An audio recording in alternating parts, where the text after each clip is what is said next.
Took you get the sauce, bitch.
Oh, there we go.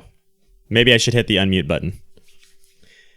I even said that I mess with a lot of settings, so make sure that it works. So that's pretty funny. But anyways, I was thanking you guys for being here. I was thanking you guys for hopping in today. I know that we have competing streams with Primal Edge Health, and he's got Goji Man. So, yeah. It's pretty funny. Okay. Yeah. I'm a rookie, guys. I slept 5.5 hours last night. You just never know when the sleep deprivation is going to actually hit you. You think you're doing everything correctly, and then you just end up dumb. Okay. So, yeah, I honestly don't even know which stream I'd watch today if I was the viewer. I really don't. I was saying you are wonderful, Salome. Everybody, thank you for coming today. Friday afternoon, we like to do early streams on the weekdays so that when you guys are at work or whatever the hell you guys do, you can tune in and get entertained while you are getting paid from somebody else. That's my ideal situation. Now, if you're just at home and you're just tuning in for fun, that's good too. Okay, so today we got some wild. Hang on, let me adjust this just a little bit. There we go. Today we got some wild stuff. We have a vegan, a 10-year vegan, who is going to join us and be doing this experiment alongside of my previously shown new friend Joe Rice, who is going to be the carnivore for this experiment. Yes, I know we have bad timing, Primal Edge Health. Good luck on your stream. I know it's going to be a good one. I'm going to have to check in with that one after. Unfortunate.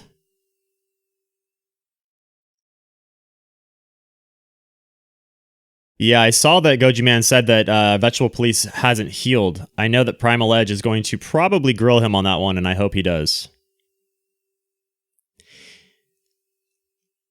Yes, I'm sorry, Mark. But the good news is these are recorded, so you can just go back and watch it.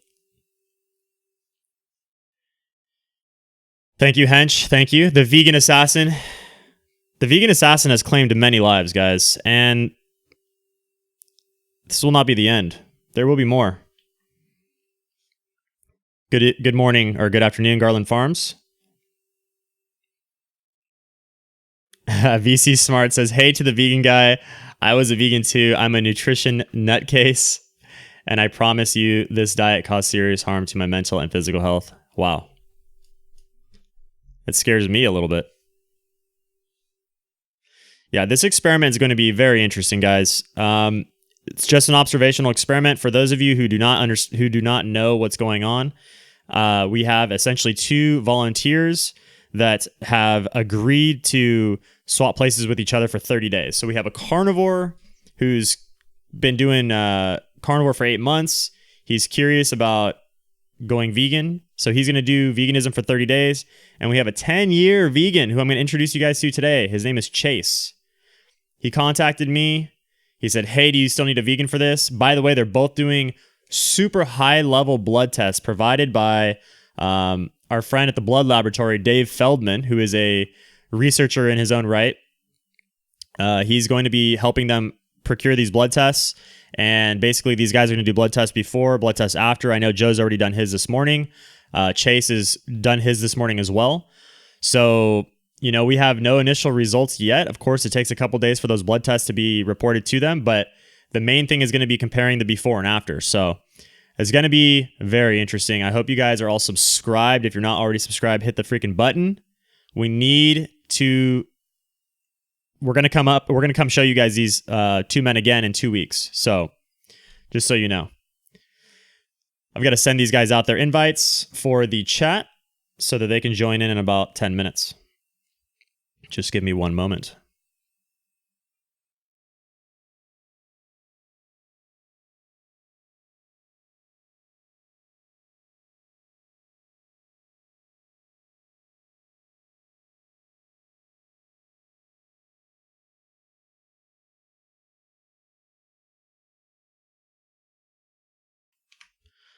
Make sure that I unmute myself again. You can't actually switch from low to 0 carb to high carb without slowly ramping up, right?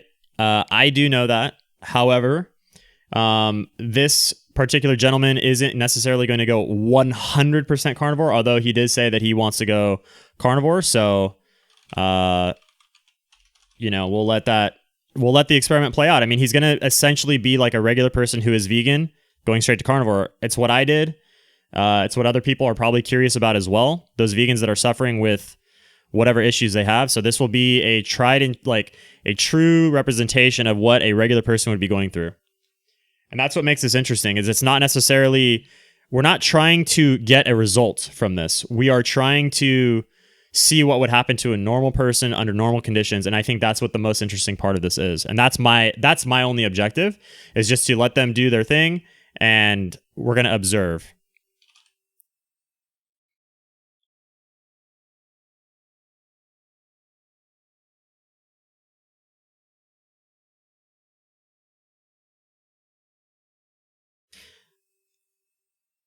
It's always fun getting all this Google Hangout stuff organized, especially with 2 people in different time zones, although they ended up being in the same time zone.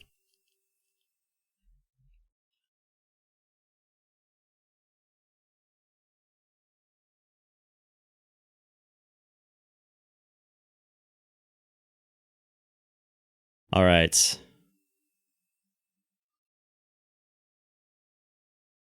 All right. So invites are sent. We'll let the internet do what it's going to do. And until they show up, we're just going to chat with you guys. So thank you all again for being here.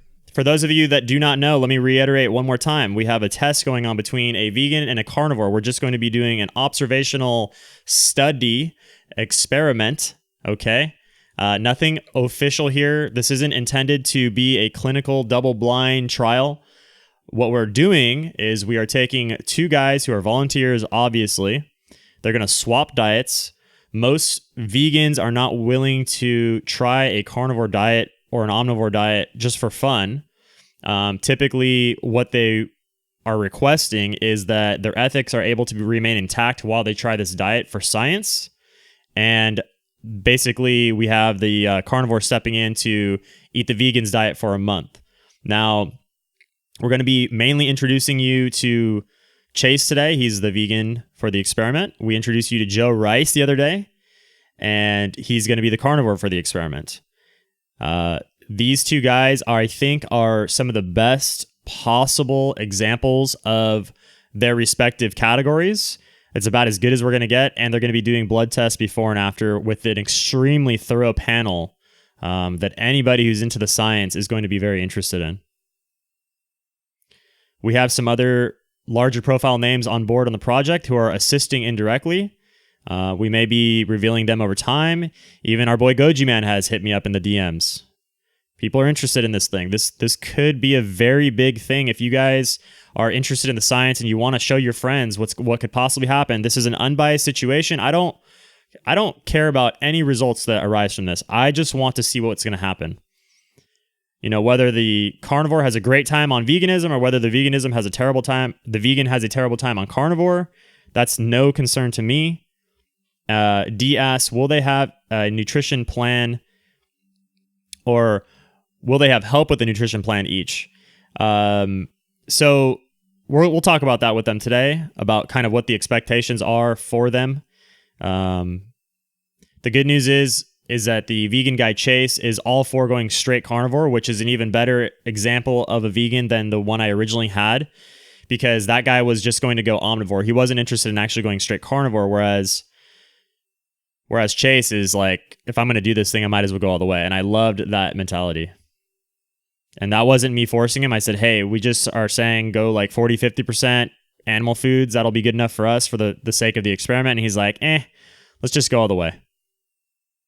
And while we're at it, why don't I eat my first bites of meat on stream? I said, sounds good. Let's do it. Garland, he's sort of in between. Garland Farm asks, is this guy representative of the average 10-year vegan, or is he one in a million who has already pulled it off? So here's the deal. I actually voice chatted with Chase the other night. It was our first time speaking. And specifically, I wanted him to keep most of his information silent. I didn't want to get to know him too much. I wanted to uncover this information live with Joe most likely on stream. So I didn't want to spoil the fun. So I don't know too much about him. I know a little bit about him, enough to basically pre-qualify the situation. Hey, Carson, thank you so much for the support. This will blow your channel up. I hope so. Let's get it going. This is super interesting, man. This is going to be really fun. I see we've got Joe tapping in. Joe, how you doing, buddy? I'm doing all right. How are you? I'm doing good. And yes, Goji Man has been quoted saying, this is better than academic studies. He is quoted at saying in his most recent video, or one of his most recent videos, a well-designed observational study is better than a poorly designed clinical trial. And I agree. This is the real world here. Thanks again, Carson.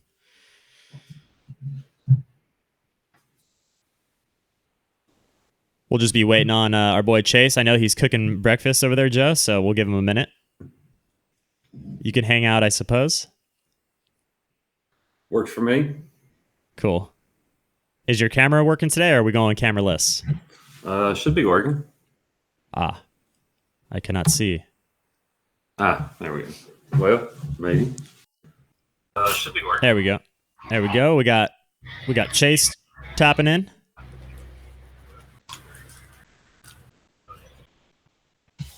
I did not see that, Garland Farms. Can you hear me? Yes, I can. But I can't see either of you, interestingly.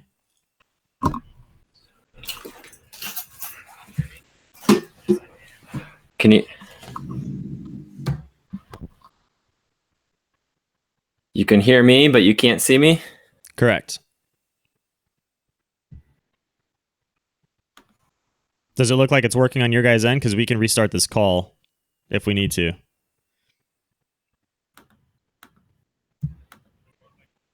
Jack Jackson asks, will they be uploading to this channel for updates or vlogs, or where will we be able to see them? So in 2 weeks' time, we're going to be checking in with these gentlemen again.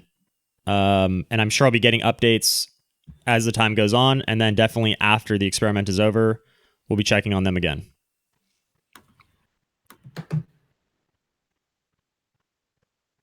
Yeah, I Does don't it know look why like- my camera's not working. Okay.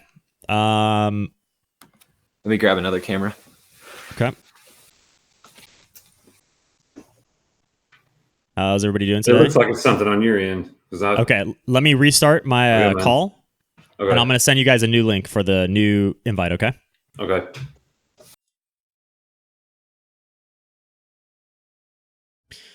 Standard stuff. You never know what's going to happen.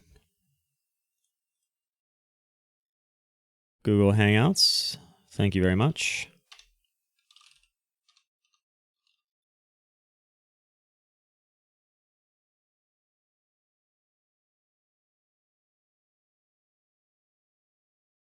See if this one works. We could watch part 2 while we wait.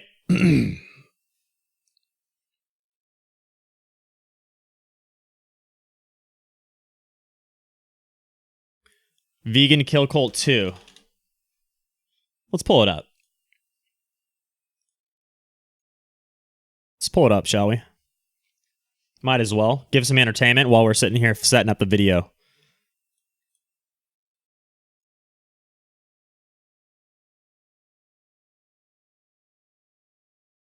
Let's pull in the webcam. How about that? We'll make it fair.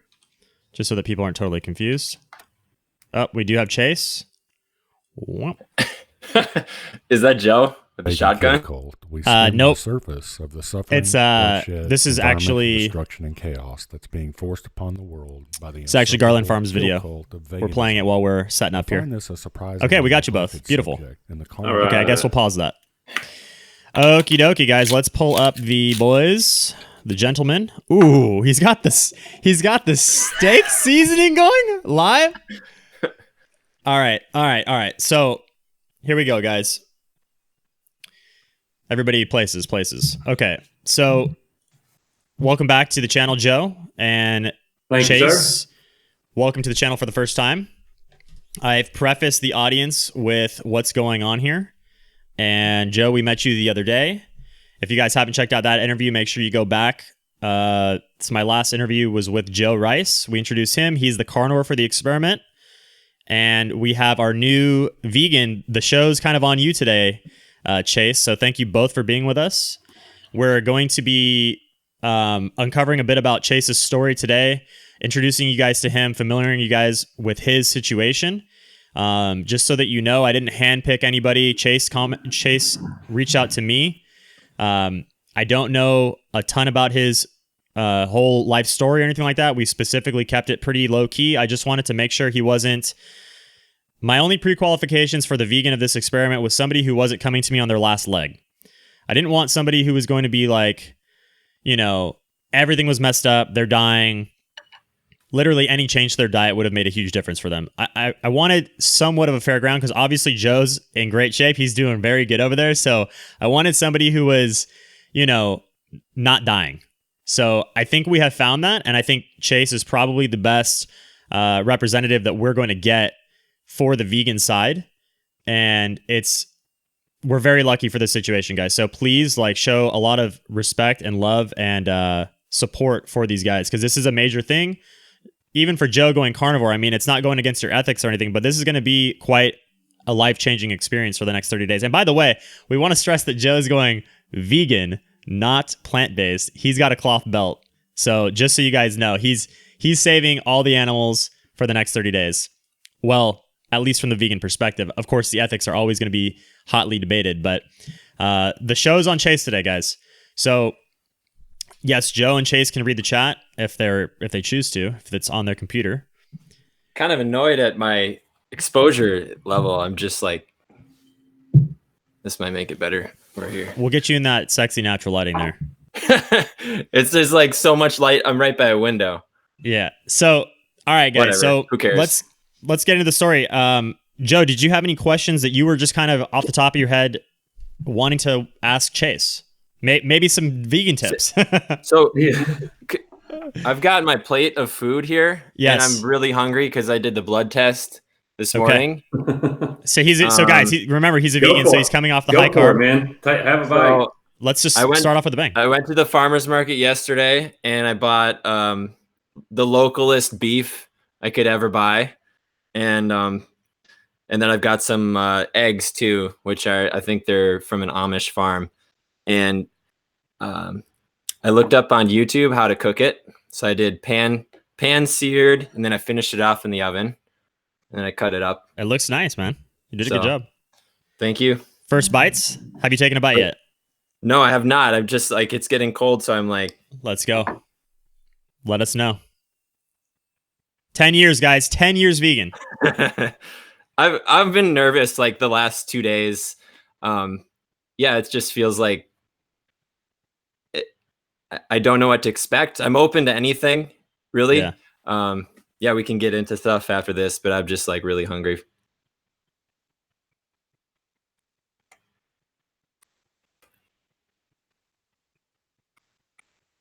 So it's chewy.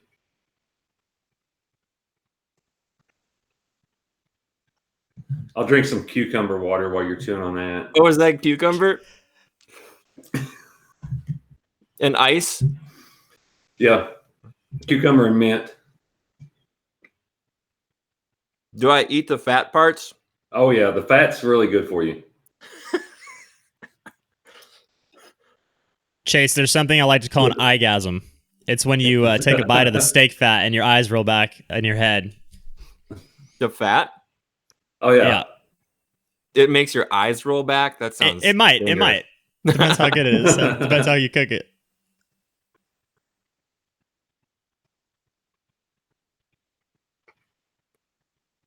That's not as bad as I thought. It's kind of just a blubbery bite. No, I mean, it tastes good. I don't know what I don't have like a gag response. My wife is still vegan and she has like this sort of, I put the meat in the fridge to thaw out last night and she's all like double bagging it, putting it in a tray, making sure it's not touching anything. I don't really have that gag thing, which helps me. Well, So what does she Well, think let's- about you doing this? yeah. At first, honestly, she had kind of a hard time just like thinking about, for us, one of the things that we bond over is food. And so she was almost to tears thinking about like, is she gonna lose that part of our relationship where we're not gonna be able to eat together? And it took a couple days to have her finally say like, hey, I would support you. I would support you doing this. So That's good. yeah. Yeah. Can you hear it? We can hear it.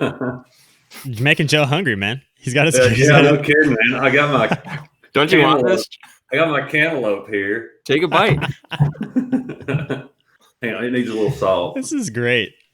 All right, so here we go, guys. Basically, Chase has just taken his first bites of animal foods in 10 years, and Joe's taken his first bites of fruit, I think, in months, right, Joe? Has it been a long time for you, yeah. Joe? I feel like I have chapstick on.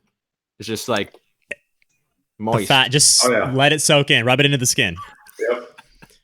So, Chase is kind of surprised that he doesn't have a gag reflex to the meat. And this is something that I told people when they were, thinking about eating animal foods for the first time was it doesn't matter how vegan you are. If you strap somebody to a seat and you force them to sit in the middle of a kitchen while you're seasoning up steak on a skillet, they're going to salivate. The fact is that our body is designed to eat this food, in my opinion. And it's very hard to overcome that natural desire and that natural hunger for this type of food. Once you kind of like get over the hump that, yes, I'm going to eat this food. You can tell yourself that it's disgusting or whatever, but as soon as you make the decision to potentially eat this food, I think that your natural instincts will take over. Definitely some childhood memories coming back. So where did you procure this food? Everybody's asking, is it grass fed? Where'd you get it? How much was it? Just share a little bit about the food. Yeah, so this was grass fed. To be honest, I usually look for like the grass finished. I've heard that's what, people go for like the highest quality. I can't remember if this was, but it was at the local farmers market. And this time of year, there's really not a lot there's like no produce yet. Maybe some microgreens and asparagus. Otherwise, it's the meat people, the cheese, and like baked goods. So I just stopped by because I was just driving by. Actually, I didn't plan to go there, and it was this guy Beach. His name is Jason Beach, and so son of a beach beef, and they had all kinds of different parts to the animal. I had to ask. I told him I'm vegan. I'm going carnivore, and he's like, "Welcome to the." I don't know what he said, like "Welcome to the good side" or something. But nice. He kind of told me like what kind of stuff to buy. So I got a package of T-bones. So I'm eating one piece from that. And then I got some ground beef, I guess, because that's cheap and versatile. And then he told me to get a rump roast, so I'm gonna have to like get a slow cooker and do that. That's a good idea. It's good to it's easy to, while we're talking just logistics here, it's easy to prepare like a big hunk of meat, like a rump roast or chuck, and throw it in like a slow cooker or pressure cooker, and you can have that meat for like a few days. Cause, I'm sure there's going to be situations that arise where you're like a little bit stressed out about like, normally you'd be able to make that quick meal as a vegan because that's what you're used to doing. But obviously, like with the meat, unless you're eating it raw, like you're going to have to spend a little more time, until you're used to it. To me, cooking the meat now is just so fast. It's so easy compared to preparing vegan food, especially the time it takes to eat it. So I feel like, Joe, you might notice that difference as well. Like, oh yeah, well, just preparing the food, chopping it up, peeling skin, seeds, shopping for it. Everything's so much more difficult. Yeah, and more expensive. Yeah, it is. It is more expensive to eat vegan in my experience as well. Like I can eat no problem, totally full, totally satisfied, getting all my calories and whatnot for like $7-8. No problem. Yeah. Whereas as a vegan, when I would cook at home, sometimes my dinners were ranging to like $12 because the broccoli I was buying was like $4 a head, Oh yeah, I spent like $80 at the store today. And it's probably gonna last me 4 days or something, maybe 5. Right, and then the food goes bad, and well, this is gonna all be part of the experiment, so it's gonna be funny to check in with you guys. It's gonna be a learning experience for sure. You guys are both in for a whole. But for anybody who's wanting to keep up with it, I do plan on posting my meals on my Instagram. Okay. So if you want to put that up there, put that link or something like that. I'll put all your info for I know you made that one video on your YouTube channel. I'll put that in the description below. And Chase, if you have anything that you want me to link up, I can do that as well.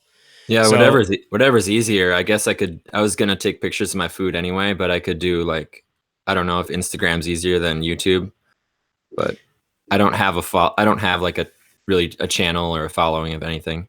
So people are already making jokes about how you said you normally search for grass-fed beef, so they're all saying that you're a meat eater you're a fake vegan.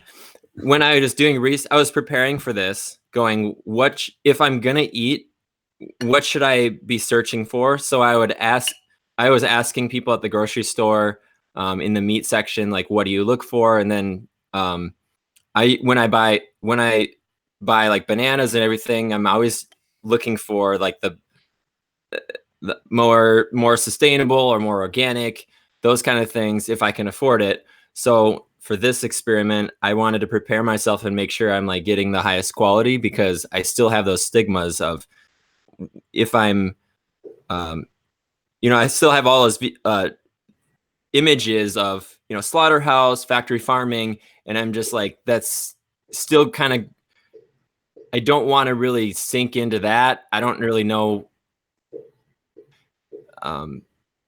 exactly what brands and what things to look for, but around here I have You're in Wisconsin, right? So you have like real farms around you, which is kind of nice for this experiment. Yeah, there's like beef producers, local eggs. I mean, you drive around any county road, there's like usually a sign like eggs, $3 a dozen. You can like stop by. People have chickens. Actually, the house we just bought, we're kind of in a smaller town, and like the neighbors in the back have chickens, and I think there was a couple ducks there. So I know what I'm not like a vegan who lived only with vegans in some commune somewhere. I see what, I know what like conscious carnivores look for. So then I was trying to prepare myself for that. So I said, usually I meant like preferably what I want to look for is as local as possible, or as I understand. And I think most people understand too. So let's get into your history with veganism. This is a good time to get into that. Like what, like I said, sketched it out. I was thinking of the history because, like life goes by and you don't even like realize time is passing a lot of the time. So I sketched it out. If you want, I have like I like how the camera shifts over to Joe as he takes a bite of cantaloupe. That's classic. I divided up to like 3 or 4 phases of my veganism. So like in 2008, I went to college first year, and we have a class. I think it was like some social issues type of class. And this was the same time that Inconvenient Truth, Al Gore, came out. So the this is when they still said global warming. Now it's climate change, but global warming was like such a big issue in college, like a budding issue in the colleges. So then my professors, obviously the food sources and where we get our food was a big part of that. And we were encouraged to kind of rethink our meat consumption. So then I started dropping kind of slowly over that first year of college, stopped eating meat. And the other part was that in the cafeteria, the meat was not, it was like slimy, and it just kind of was a turnoff anyways, but it was convenient that I could just, hey, I'll just go. And I think I did mostly vegetarian. I think I had cheese and stuff like that. Still that first year. Second year of college, then I got even kind of more into activism. I was studying sociology, so I was getting a lot into like more progressive politics, and go on anti-war kind of marches. And a lot of the friends I was hanging around with, we would actually like dumpster food. So this is like kind of a punk vegan kind of thing. So we'd go on like dumpster food. There was a tortilla factory that they always had bags and bags of tortillas. They were all the misshapen ones, not the circle, but they'd be like a weird shape. So they'd throw them out. So we'd have like plenty of food. So there's like kind of this thing called freegan. I don't know if you've heard of that. Where you're basically like providing yourself off the land, but the trash, essentially. It's like an urban foraging. Yeah. Yeah. Like if you can, in a lot of the co-ops, I don't know if it's popular out there, but like food co-ops is kind of those are like our organic grocery stores. And usually they would like donate some of their bad produce, some of the stuff that was going rotten, to some of these things. And I was in a group called Food Not Bombs. So it was kind of we'd find donated food or dumpstered food. We'd cook it up and we'd serve it on the street as like a mobile food soup kitchen kind of thing. So it was very much tied to like a political movement. And I didn't really see it as like a health thing at the time. It was very much political. And then in 2011, I started Had you gone vegan that year officially then? Like that was when that second year you said is when you officially went. So that would be like 2009, right? 2009, 2009 vegan, would free be like vegan, officially all like a vegan. And as with anything, like it's hard to hold to a very strict, so like Thanksgiving with family or Christmas, stuff like that, where there might be butter in the potatoes, right. those kind of things. But 2011, I started getting into it for more like spirituality. Mm-hmm. So that was sort of the raw food. I was like traveling to California and some of these like music festivals. There'd be like the raw cacao, the living foods, kind of like the raw food movement. You still have it in LA. Still, there's like full on raw restaurants. Oh yeah, of course. There's tons.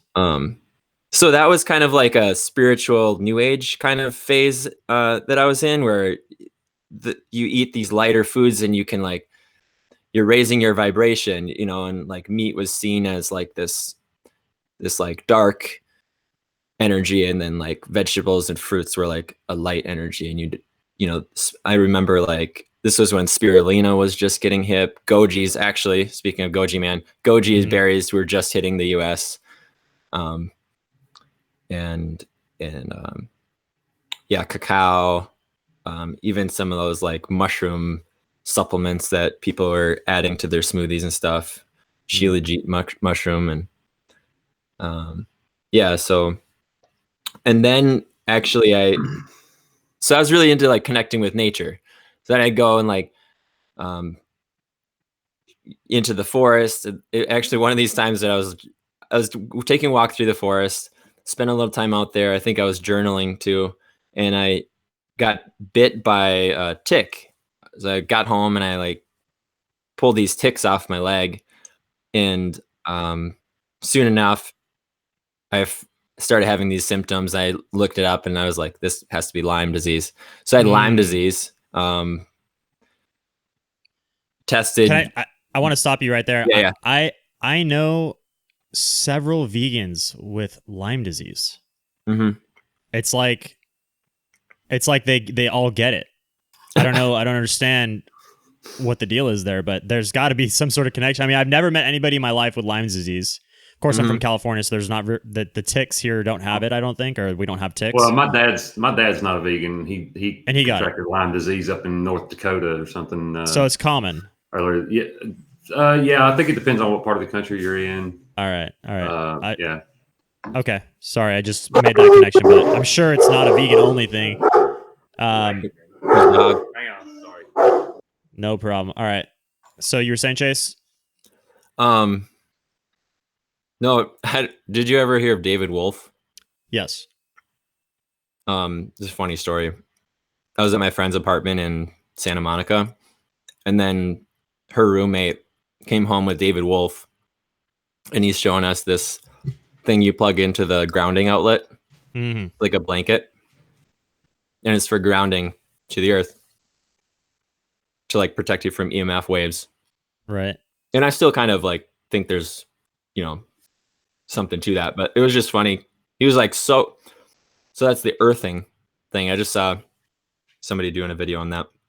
Yeah, I mean, even Bart K's into the earthing. So, like, there's scientists out there that are supporting this type of a theory. And I mean, I think he even said he sleeps with a coil around his ankle every night or something like that. That's what David Wolf had.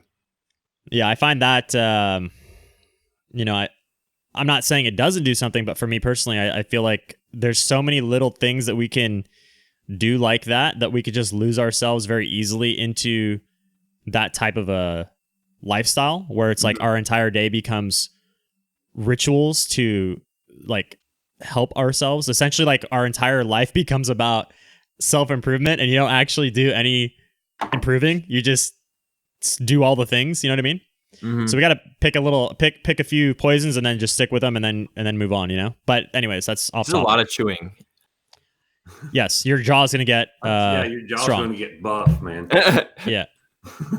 I've been looking into mewing. When you think about... Have you heard of that? Yes. Oh, yeah. I'm a mewer.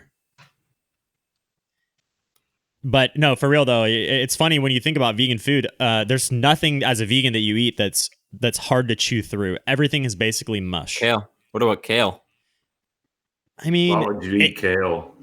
it takes a lot of chewing, but I mean, nobody's really eating kale raw, so that's one thing, but You massage it first. exactly, you got to massage, you got to soak your nuts before the nuts are edible. Joe, make sure you soak in your nuts nightly. All right.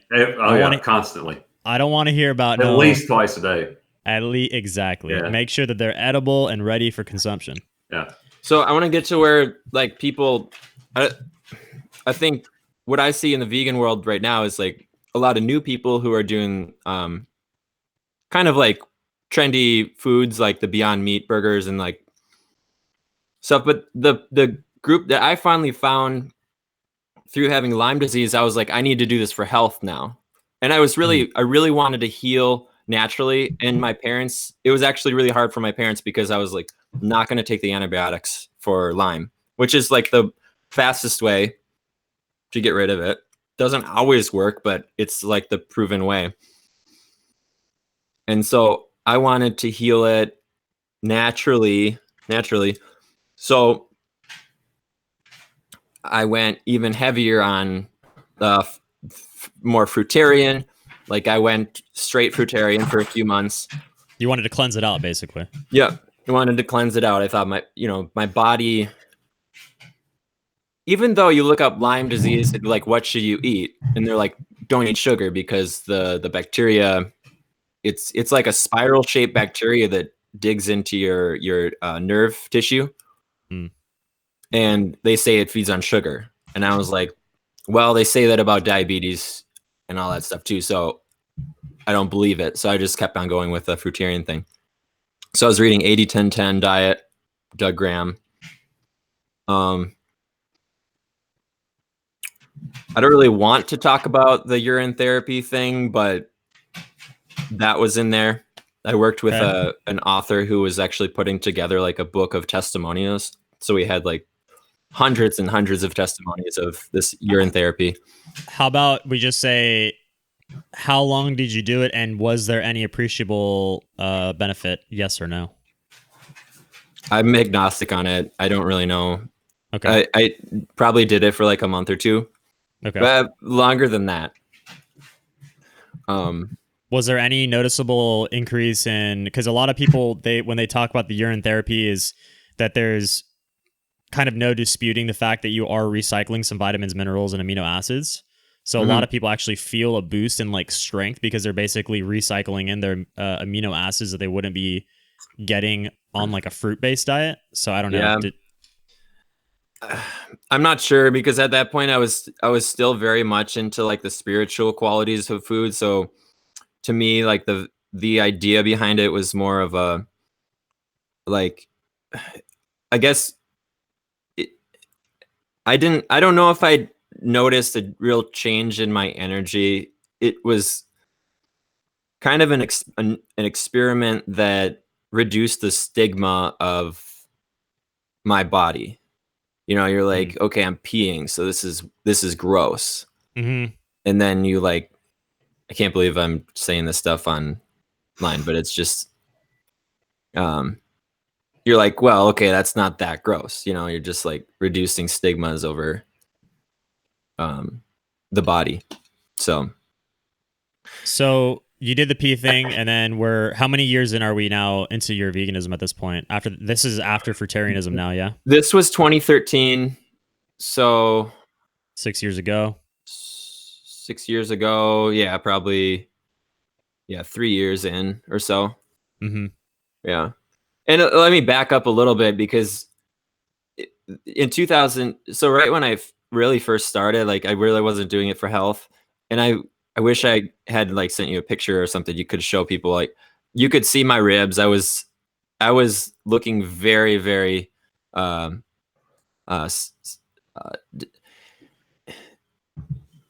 was 125 pounds and the same height I am now, 6'2". Mm-hmm.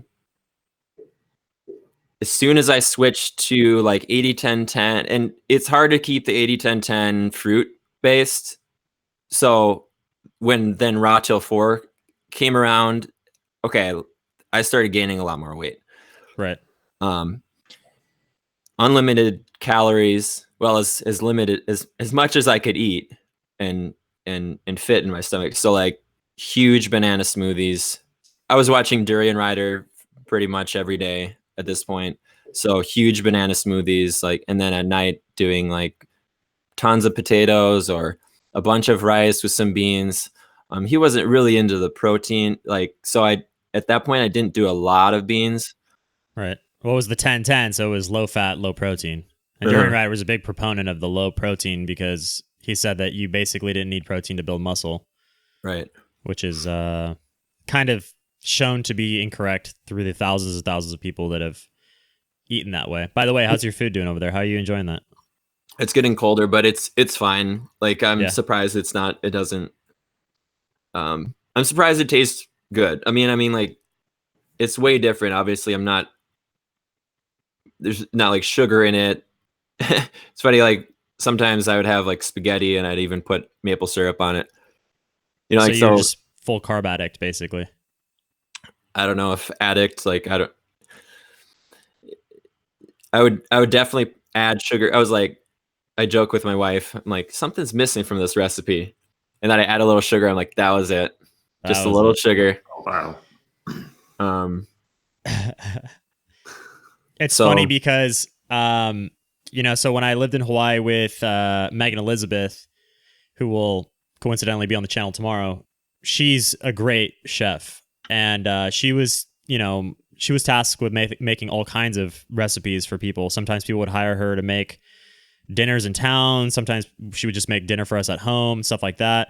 And of course, as a 10-year plus vegan with a skill set of knowing how to make all this food, like every single dish that she prepared had sugar in it. Like it was one of my complaints to her when she would make like a curry or a stew or something like that. I'd be like, why is everything that you make sweet? Why does everything have to have coconut oil in it? And I was like getting a little frustrated with the cooking because it just that's what happens over time. Like your sweet tooth becomes so dialed into that flavor that you just like you need it in every single meal. And that is definitely a big shift. Once you go carnivore, you don't have that thing. So, be prepared is what I'm saying. Yeah, I'm just willing to give it a try. Okay, so we'll go back to your story. You said about I think we're at like 6 years ago, or you went to 80-10, or sorry, you went to Rawtail 4. You were doing low protein. Yeah. How were your results back then when you first started that? Did you notice anything digestive wise? Like how was your energy levels? Was it an improvement to your 80-10-10 lifestyle? Going from, well, I couldn't hold the fruitarian thing for very long. So the longest stretch, just straight raw fruits and veggies. So veggies would include like tomatoes, cucumbers, even lettuce, all that kind of stuff. I only could hold that for a month before I'm like, okay, I'm going to have like some quinoa for dinner. So yeah, that's understandable. I know but what that's energy levels was great, switching from more of my political reasons for vegan and going health reasons. Like health reasons really pushed me to like get enough calories. I started using like Chronometer to make sure I'm getting enough. And then, I'd have like if I had like a bad day, I'd be like, oh, I'm only at 2,200 calories. I need to get to like 3,000 plus.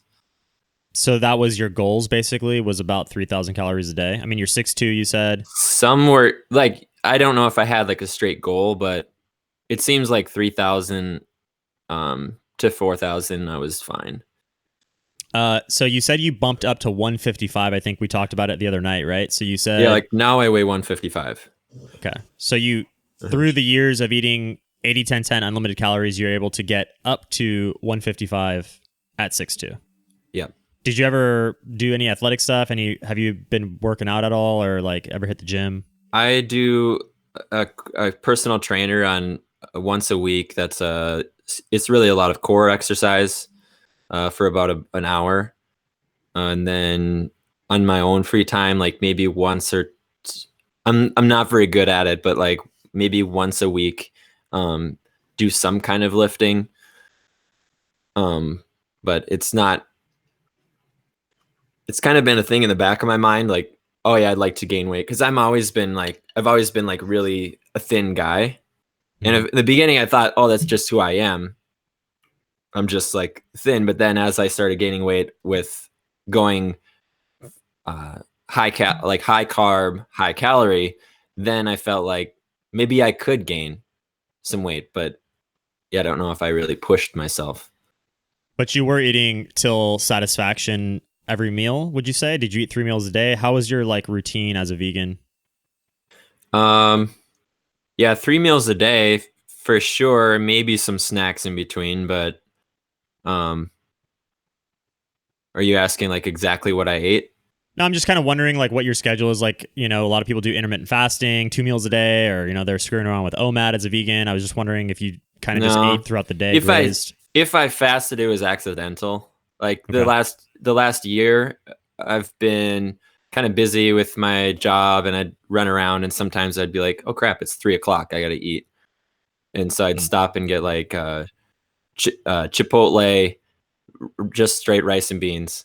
Oh yeah, no sofritas for you.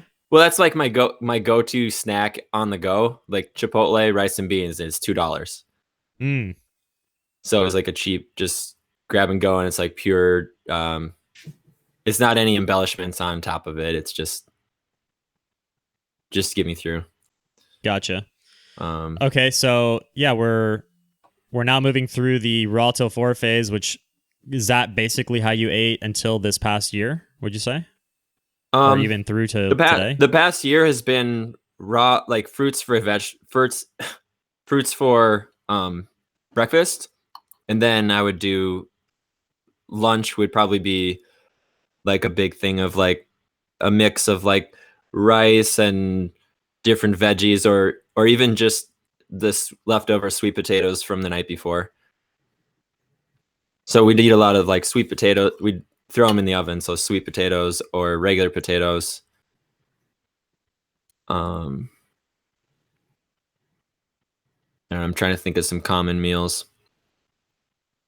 But not a lot of processed stuff. Did you guys eat a lot of tofu, tempeh? I've never really liked the tofu stuff.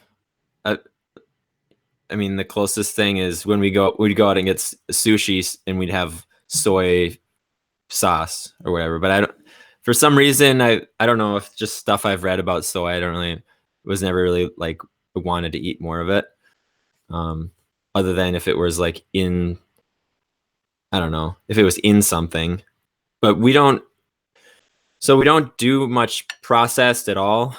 Maybe like once every 2 to 3 months, there'd be like a processed veggie burger, either from a restaurant or something from the grocery store. Mm-hmm. But my wife makes a lot of stuff at home. So she'll like blend up her own, like from chickpeas and veggies, and blend that into make our own veggie burgers. Gotcha. Or black beans with onions in it and all this. We just look at like the recipe from processed stuff and make it our own without the like canola the healthier oil. version. Yeah. So you guys were kind of like a low oil. Would you say low oil approach as well? Like very low oil. Like I try to avoid. We burn the pan quite a bit because we would try to avoid using oil at all. I mean, enough to just keep things like if we make pancakes, you need low something salt on approach, the pan. by the way. What's that? Low salt as well, or? I mean, we're fine with it on like a savory meal. I don't know if I'm generally kind of limit it, but definitely would put it on my pasta or whatever. So Joe, let's get a cantaloupe bowl check. How are we doing over there? Not too bad. Okay, he's about halfway done. Yeah. Is it You've been right? munching this- Is it good? Oh yeah, it's good. Yeah. It's not Okay. bad. I had to put some salt on it, but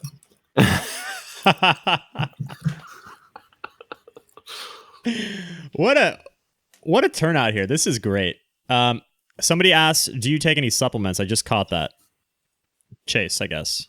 Or Joe, too. Do either of you guys take any supplements? No, I don't take any. I have been taking, now I stopped, but a regular vegan men's daily vitamin. A calcium one, just because I was worried not getting enough. And then like a fish oil, not fish oil, algae-based DHA oil. So you've been taking the algae. Did you find that any of them helps you one way or the other? Do you notice anything? I honestly don't notice anything. It's just, it's It more makes you like feel a little better. I feel healthier. It's like it's like a backup plan. Insurance policy, cheap insurance. Yeah. Megan Elizabeth, welcome to the chat. Do you guys happen to know your Myers-Briggs scores, by the way? Megan wants to know. Have you ever taken those tests? But You tell me what it is, maybe. I'll send you guys the link. It's actually really fascinating. It's this website called 16personalities.com for anybody out there that's watching this. 16personalities.com. The test takes about 15 minutes. It essentially gives you 4 letters which designate. I don't remember what mine is, but I've taken it before. Yeah. It's pretty interesting. It really is. But okay, so we're kind of pulling up on current day, I think, Chase, with your timeline here, right? I couldn't find anything in the last 3 years that was like really important. Like I feel like it's just been normal, autopilot. Like baseline. You know, it just became a lifestyle. I'm not like plugged into any vegan groups or anything. Right. Besides online. And actually the last 3 years, getting married and having a kid, I wasn't really watching, vegan channels. I felt like got enough going on in my life. And so I kind of checked out for a while until I think it was on a Joe Rogan podcast. I watched a keto guy debate with Joel Kahn.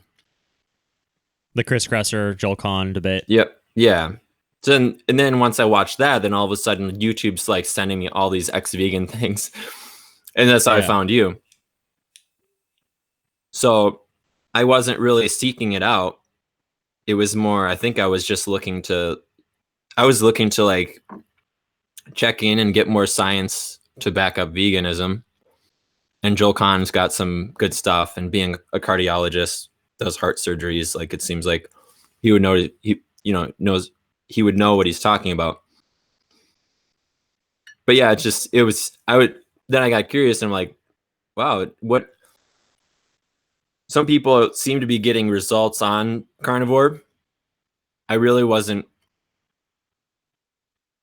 looking to do it. But then when I was listening to your last show where it said, I need a vegan. And I don't know, I've been baseline good health for 4 or 4 years. Since I kicked Lyme disease, I've been like good. And that was one of the things we talked about on the video chat we did. Like I was like trying to make sure you weren't on your last leg, Like that was my one concern, is getting a vegan in the door that was just like, sure, you might be curious, sure, you may have tried it on your own at some point, but it's not like you were dying and, the doctor said you need to eat meat, you're clinically anemic, your intestines are exploding. Like everything was more like you could have continued no problem as you were doing, but this opportunity sort of arose, right? Yeah, no. The last time I went to the doctor, they just said, get more sleep and go for a walk for fun. Because sometimes I get like stressed out. I work in real estate, so I'm like running around doing all kinds of stuff, and it's not a very scheduled job. It's like self-employed. You have to make your own hours, otherwise you're going to end up working into the evenings and weekends. So what was the main like what was the main thing that brought you to this? Like you saw the channel, or you saw the I Need a Vegan, like it just hit you, or are you looking to get something out of this physically, or like what are your expectations for this whole thing? I don't know. When I first saw yours, I thought, looking from the outside at the carnivore, I'd pop around different carnivore channels, and I'm like, all they do is just make fun of vegans. They pick out like the ones who are starving and gray hair or wrinkles, then they like make fun of them. Like, why don't they make fun of like that Simnett Nutrition? Can't remember his name, but he looks good.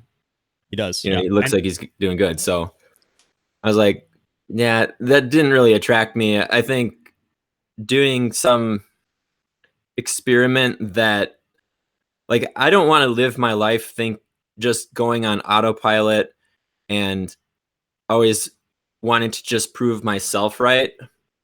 I'm curious to see how my body would react after not having meat for so long. And then I'm also curious seeing that like keto is kind of a trend, even though I look back, I'm like, is it basically Atkins? Then I remember like people would, you know,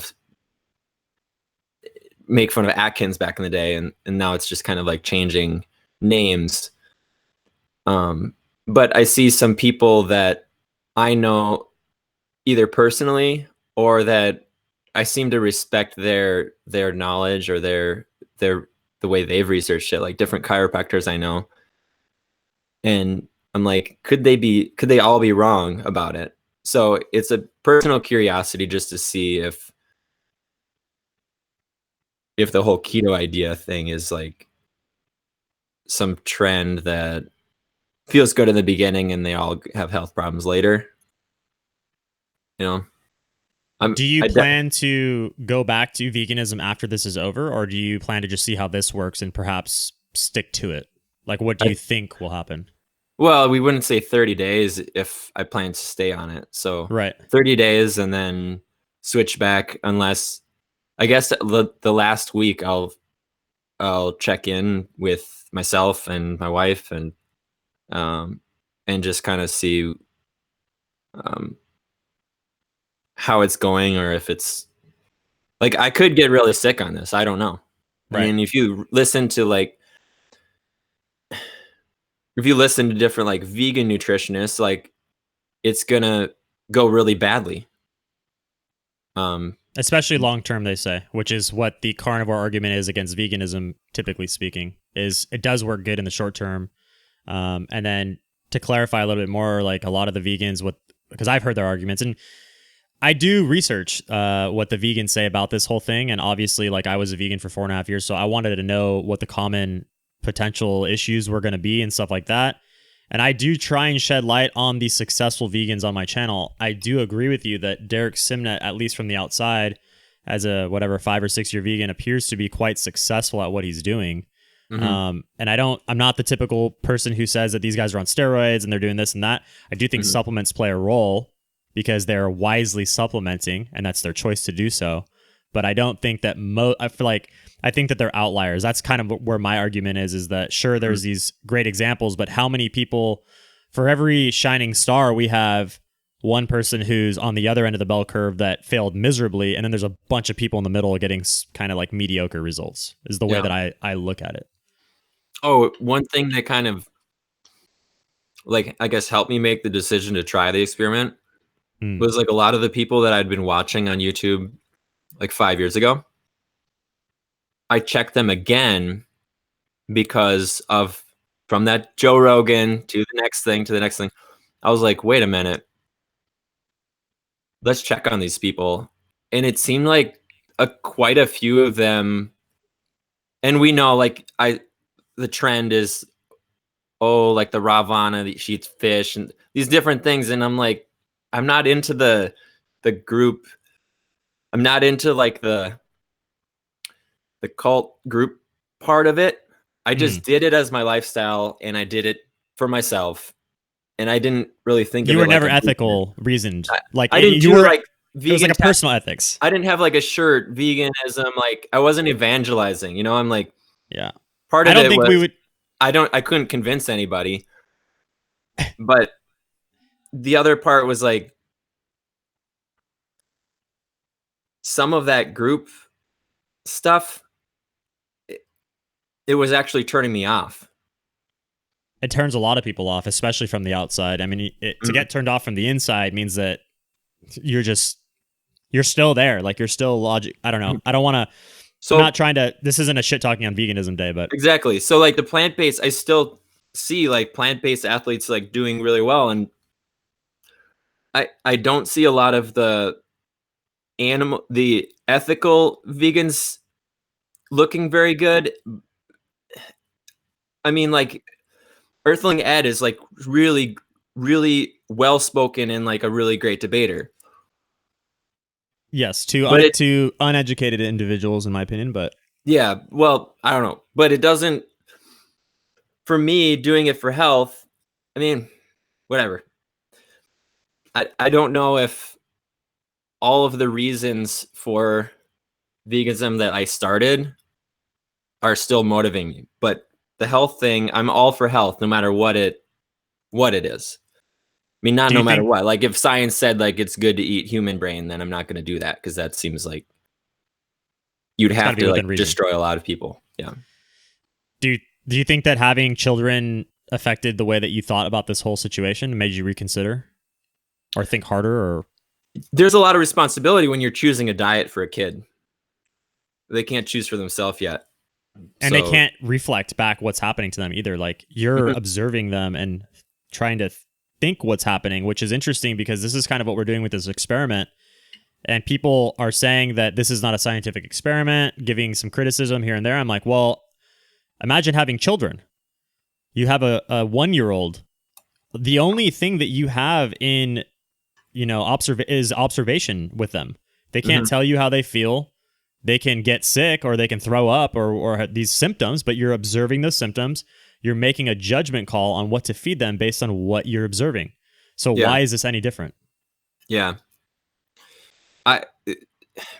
So far she's been really great. 2 years. And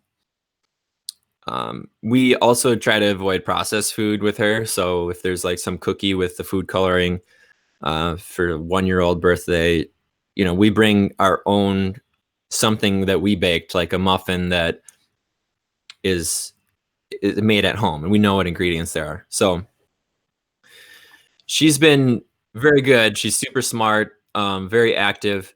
The one thing that I started, as parents, you have to think about these things and not hold to some dogma. We went through that with the birth. We thought for sure we're just going to do natural birth, no C-section, none of that. We're going to try without any of the drugs, the pain meds and all this stuff, epidurals. And well, life happens and you have to make a decision based on the baby's heart rate goes down when there's a contraction. So you have to go, do we risk it for our ideology, which is, the body is this beautiful, beautiful thing that's, if you leave it alone, it's going to be just doing perfect things, which I still think like the body is a amazingly designed vessel, whatever it is. It's amazingly designed. It's crazy, but certain things happen that we can't control. And so we had to do a C-section. Now, I would not have chosen that. Like I really would not have chosen like a surgery to cut a baby out. But you have to do something that's like good for the kid, like good. If you're going to save a life, you're going to do some things that you don't necessarily agree with. And so I've been trying to be really vigilant about what we feed her and trying to figure out if there are any signs of any like deficiencies or anything wrong. The only thing I can see we kind of joke around about it. Like she just eats and eats and eats. Like she'll just after dinner, she'll like want more food, she'll just eat and eat. So that kind of made me wondering, like, are we giving her enough fat, that kind of thing. So How's her weight in relation to like her She's always been a age? good weight. Like she's as big as her cousin, who's 6 months older. Oh, really? Okay. Yeah, So so she's she's getting. I always mean, been. she's growing. You know. Yeah, for Cool. sure. Yeah, there's like really not any other signs. It's just like she just eats and eats. I'm like, okay, well maybe that's what like kids do. I don't know. So That's interesting to think about that. Cool. So that kind of brings us to like actual present moment. And of course, guys, if you're wondering, we lost Joe. His internet blew out for the moment, so he's working on that. We'll get him back, I'm sure. too much sugar, just kind of. It's a vegan internet, guys. We got Chase strong here. You see that connection? It got better as the chat has gone on. This is a lot of chewing. Like I looked at how small this steak was, and I was like, I'll be able to do this, but you have to really chew it. Yep. You Like do gotta chew. any one of my other like vegan meals, I can almost like just swallow it without teeth. Right. And when you showed me that plate the other night, I was just like that meal that you ate that night. Let me see if I can pull that up for the viewers. That was just like such a typical meal for me that, I mean, I knew exactly like that style of eating, you know? They got the beans, you got the rice, you got the veggies, you know, sauteed on top of it. That's exactly what I used to do. Let's see if I can pull this up for the people. I need to get another camera, guys. I'm about to upgrade my webcam, but he said proof of plantism. It's not going to focus, but that's what it looks like. You got rice, you got beans, you got red bell peppers, onions, stuff like that. Just a classic giant vegan plate. Classic Dr. McGregor daily dozen. And when you eat stuff like that, you have no issues, no gas, no bloating, nothing. Not that I really know of. I mean, there's like I fart. I don't know what normal amount of farts is, but yeah. Well, it'll be interesting to see what your what differences that you notice, you know? So I want you to like keep track of that for better or worse. Some other people have pointed out too, to make sure that you are aware of like this electrolyte thing that goes on when you basically dump all carbohydrates out of your diet. And I mean, we haven't agreed, so the audience knows, like, Chase is interested in going as carnivore as possible. But of course, like, he's been vegan for 10 years. Like, we're going to obviously cut him some slack. If you decide to have some freaking rice with your meat or whatever, like, it's not going to be a big deal in my opinion. I mean, I'm going to go for it if I can. I don't. Yeah. So when the time comes that this keto flu comes in, which almost guaranteed that it will, my sort of cheat code for it is to at least grab some dairy, some raw milk, or some raw kefir, or whatever you can get your hands on. It has a little bit of sugar in it, which will lessen the symptoms of the electrolyte balance, which is what most people think that keto flu is related to. So you can make sure to be salt in your foods for sure, and it could also be potentially a magnesium, a low magnesium situation as well. So people recommend getting new salt and also just regular salt, which you can salt your foods with those things, and it will keep your electrolytes through the roof because you're already a lean guy. So you don't and with, you know, you don't have a ton of electrolyte storage in your body as it is right now. So once you cut all those carbs out, you're probably going to see yourself lose a couple pounds in the first week, which is all going to be water weight. And along with that water weight, I don't have much extra weight at all. Yeah. Like along with, I don't think I ever have. Unless I was a brand new baby. I guess I was like 9 pounds, 12 ounces. So I was like really, really big baby. But I've always been pretty thin.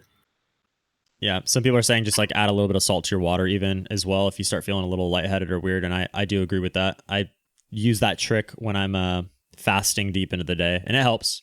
But it's nothing's going to be like eating carbohydrates, which just like totally salts you back up and gets your electrolytes back popping because your muscles and everything else is storing this water with the electrolytes in it.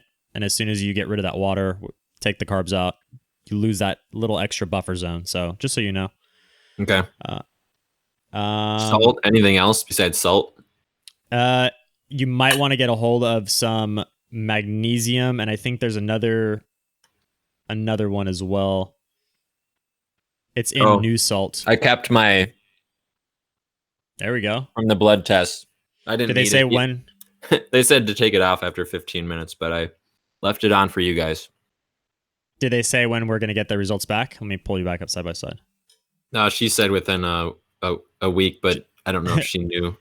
Like, Sorry, I think I think go ahead Drew. and show him the bandage. I didn't have you side by side, so. Wow, this whole time. No, just for the past couple minutes. Once I showed the picture. Potassium gluconate. I don't think that's a thing. New Brenner says drink Gatorade Zero. That's what I did, actually. I actually had a lot of power. I'm going to have to supplement this thing. That's dumb. No, probably not. Probably not. Like, saying salt and potassium. Gatorade. Until your body gets used to it, if you're already really lean, yeah. I mean, I was talking to Joe about this the other day, and he's like, him being on carnivore, starting out at 300 pounds, like an unhealthy dude, started out at 300 pounds, and he has been eating every other day, 1 or 2 meals a day, every other day. Mm-hmm. So, like, he's been essentially like hardcore fasting, and he dropped 100 pounds in 8 months. But he says that just eating through his reserves. Yeah, he's just going through his reserves. But what he was saying was like my reserves were so like salty and fatty that like that kept me going. I didn't have to like worry about supplementing or anything like that. So it kind of just like comes down to I have like no salt, no fat. That's what I'm saying. It's like, and I'm in the same boat too. Like I'm down at the last bit of body fat right now, and I'm trying to go even leaner. So like I'm working off like the tiniest reserves as well. So I do still have some of those symptoms if I fast a lot. But now if I were to eat just straight up carnivore, I would have no issues. Like I could easily eat 2 meals a day on just beef, and I wouldn't have any type of keto flu or anything like that. It's just the first time that I tried it, like when I went from vegan to carnivore, the very first week I had some symptoms of it. I think I'm full. Yeah. You're probably full. How do you describe the fullness in your stomach? Do you like... It's not that full. It's like a different full. I'm used to eating till the stomach is like expanded. There's Joe. There we go. We got him back. Yeah. Let's see the plate they want to say. How much did he eat? They want all the stuff. How much was how much was that steak, by the way? Like the weight? It's all gonna roll onto the keyboard. What kind of weight were you working with on that steak? Dang it. I was gonna weigh this. How much was it? Or how many? Like how much did it weigh? Roughly. Yeah. Good question. Yeah.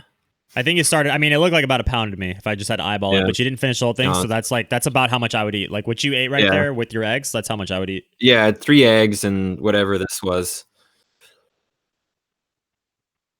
Cool. So, Joe, do we got you?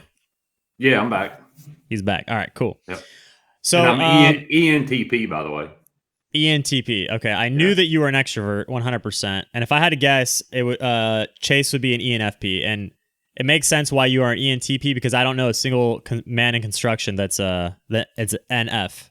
So you got to be more hardcore, more resilient to be in construction, man. Can't be out there talking about your feelings all day. You know what I'm saying? Nah. All right. So where does this lead us, guys? Where do you think we should take this particular episode? We've kind of ran through Chase's whole story. That brings us kind of ties it both in with both of you guys now. Chase has finished his first lunch. Let's talk about, I guess, maybe some parameters of the experiment itself. Like what you guys might want to be paying attention to, like your weight. I would say like definitely be weighing yourselves as much as, logistically feasible, kind of keeping track of it. We already got the blood test going, which, by the way, you're both awesome for getting those done. And we'll, of course, compare that at the end and bring in somebody who actually knows what they're talking about with regards to the blood test. We'll probably have Dave Feldman on the show, is what I'm guessing. And he can help us break those down on a much tighter level than, the three of us could do because we're just regular dudes. and that's nothing wrong with being a regular dude. So, okay, the weight, keep track of your food. Take pictures as much as possible, take videos as much as possible. I told Joe, by the way, Chase, last time that if you do take like a little video, or no, I actually was talking to Chase about this. If you do take video or whatnot, you can go ahead and just send it over to me via Instagram or whatever. And I'm going to save these little videos and I'll do like a little collage at the end that just has like little clips intertwined with what you guys were eating. And then we could kind of debut that when we do our final 30-day stream. So people can kind of see the little 30-day changes. And if you want to send me even clips of like, some big weight changes or whatever, you can feel free to do that. And we'll just throw them all together. Just keep them real short. That way it's just like bam, bam, bam, Yeah. And so we'll do stuff like that at the end, which will be fun. And what else would you guys want to keep track of, or what do you think is sounding important to you at this point in time? I'm probably gonna put some stuff on my YouTube. Just if everybody wants a little short stuff about, I don't know, maybe what I'm cooking or what I'm having. I love some feedback if I'm doing it wrong, or if you got suggestions for me or anything like that.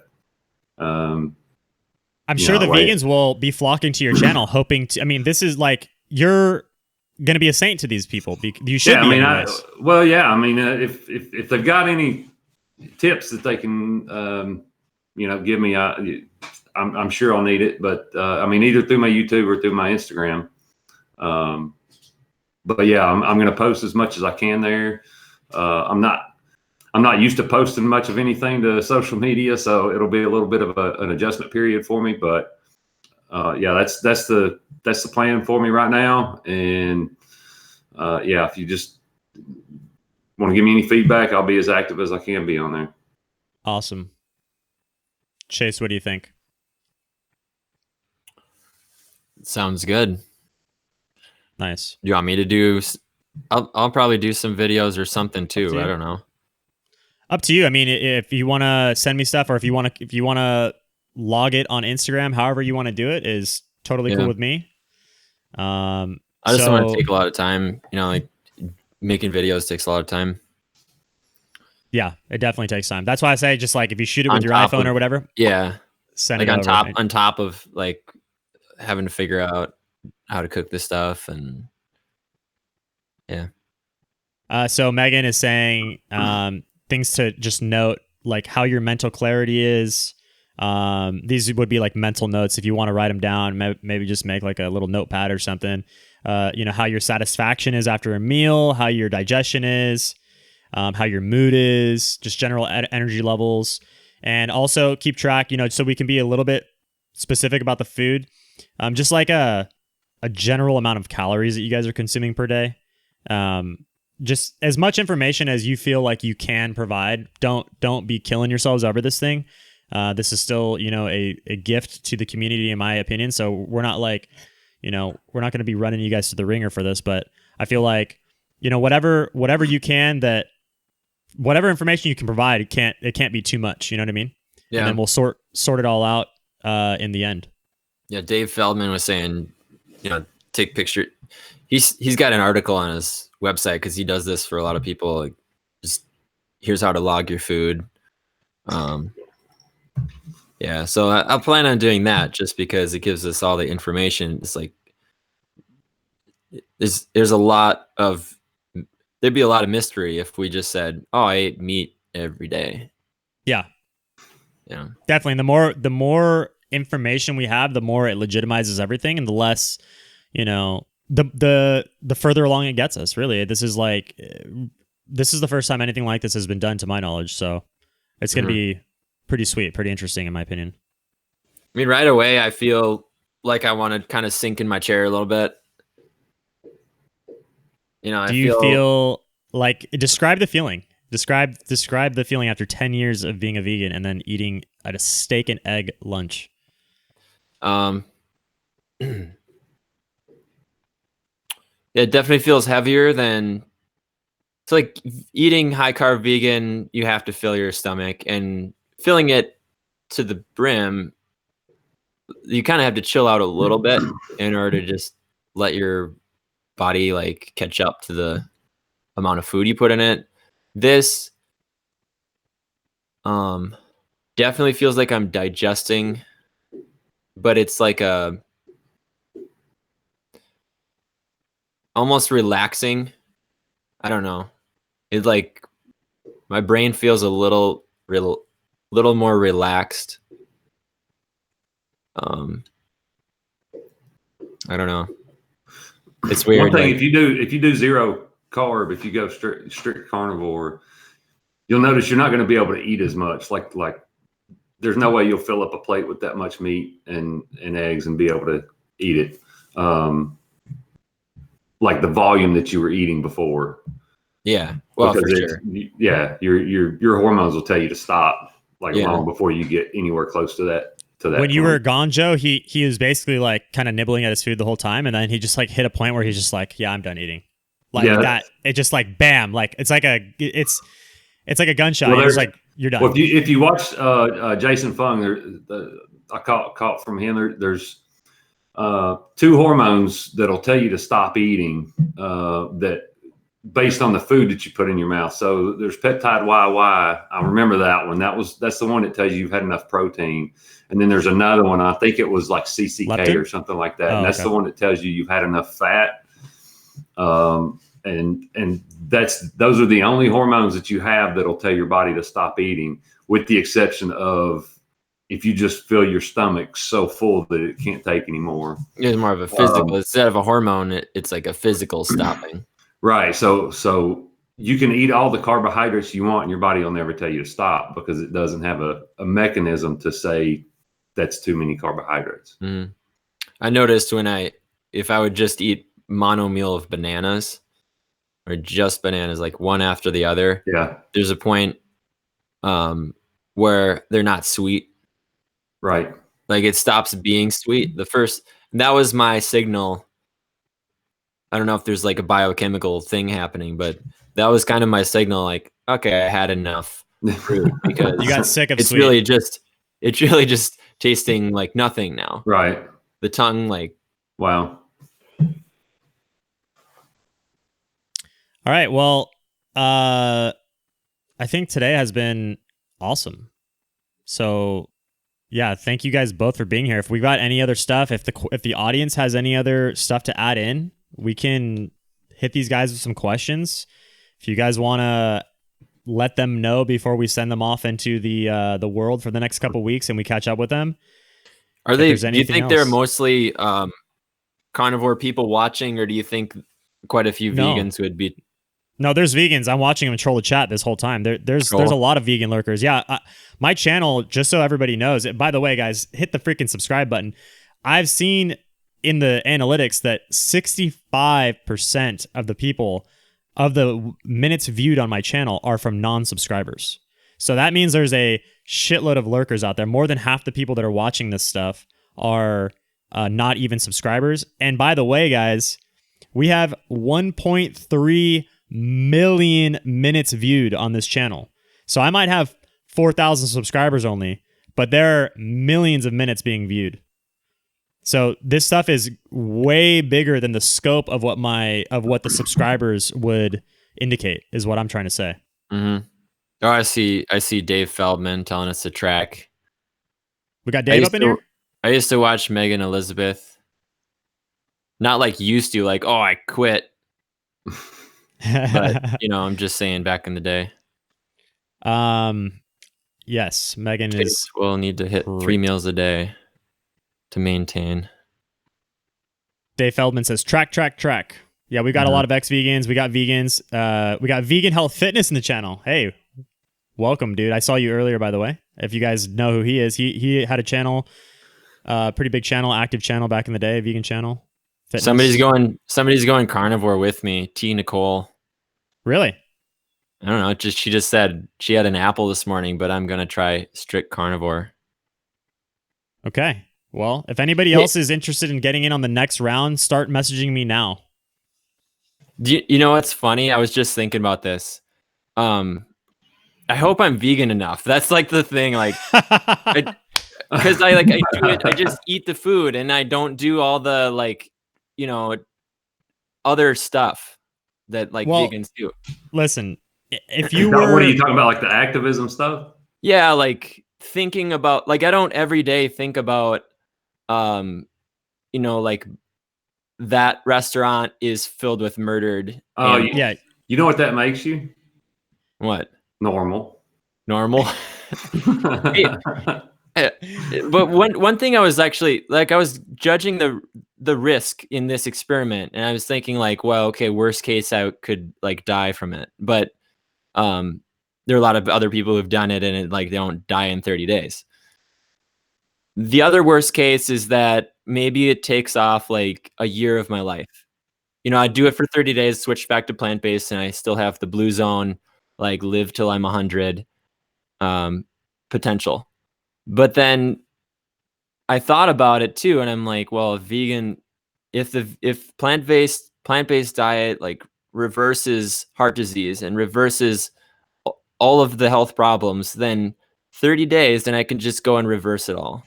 right. Yeah, but those studies aren't even on vegans. They're plant based. They still have eggs and dairy. They're like what are they called? Octo ovo something. Lacto-ovo vegetarian. Yeah, something like that. Megan, Lacto ovo. the blue zones are bullshit, she says. Yeah, they eat like 30%. They eat basically a standard American diet, but just higher quality. Sorry, Megan, I don't have the right stuff. Vegan Health Fitness says to check my IG.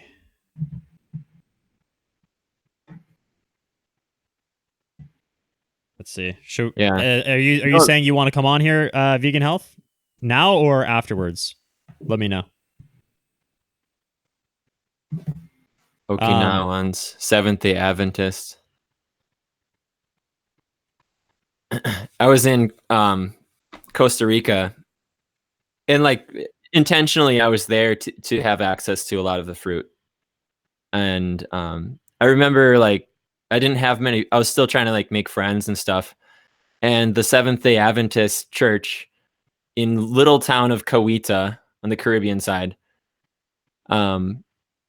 they invited me in for a potluck, and I was like, "Dang it!" I want to go, but of course they're probably gonna eat meat. I'm thinking like Afro-Caribbean people, they're gonna. But eat they a had lot of rice and meat. beans, probably. But it turned out to be Seventh-day Adventist, and it was the one day. I think it was on a Sunday. They were having church, and then we had food, and they were like, I took a plate, or they served it up to me, and it looked like ground beef, but it was actually like some kind of soy thing. I was like, all right, fine. I usually don't eat such high salt things or any soy really, but I was like, cool, I can handle this. They were really nice people. Then I went back later, and they had some fruit trees, so they let me have like the fruit that was just like falling off the trees. Awesome. Yeah. What's that? I was going to say something that popped into my mind was this notion of vegan deterioration. Like, what's your take on that whole thing? Do you feel like you've experienced any of these symptoms, or are you even aware that this is a topic? You're talking about long-term things like hair loss, the eyes. Yeah. Well, I watched some of the videos that people like kind of pointed out. I'm like, that's pretty, that seems like something's going on. And to me, is it because they're under eating and they just, if they were to like eat enough and get the right balanced plant-based? Because like I remember watching what's his name, Mango something.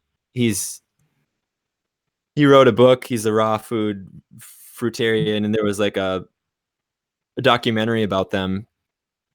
And they're like, they've got no muscle. They like wander around their little homestead picking fruit, and their teeth, they're missing teeth and stuff like that. I'm like, well, you can't judge like the whole vegan movement off of some people who like are calorie restricting or mangotarian. That's it. Mangotarian. Never heard of that person actually, and I've been up on the vegan YouTube for a long time. Can't remember his name. Mango. There was a video actually with Durian Rider, and Durian went to like do a video with him. This was a long time ago. Mm. Yeah. But Durian was trying to get him to eat more food. Yeah, that is a saving grace of veganism. I mean, you in my opinion, you can't be under eating as a vegan. You need to eat, otherwise you're gonna have real bad issues real fast. Yeah. So if anybody has any last questions, I want to release these two gentlemen back to the world. They asked me about my teeth. When I was traveling like hippie style, I didn't brush my teeth as much. I think that's another thing where you're gonna look into it and just say like veganism causes teeth to get cavities. I don't know if I had been I got a few cavities after that. Could that be from the amount of carbs that were sitting on my teeth? Yeah, I mean that's it.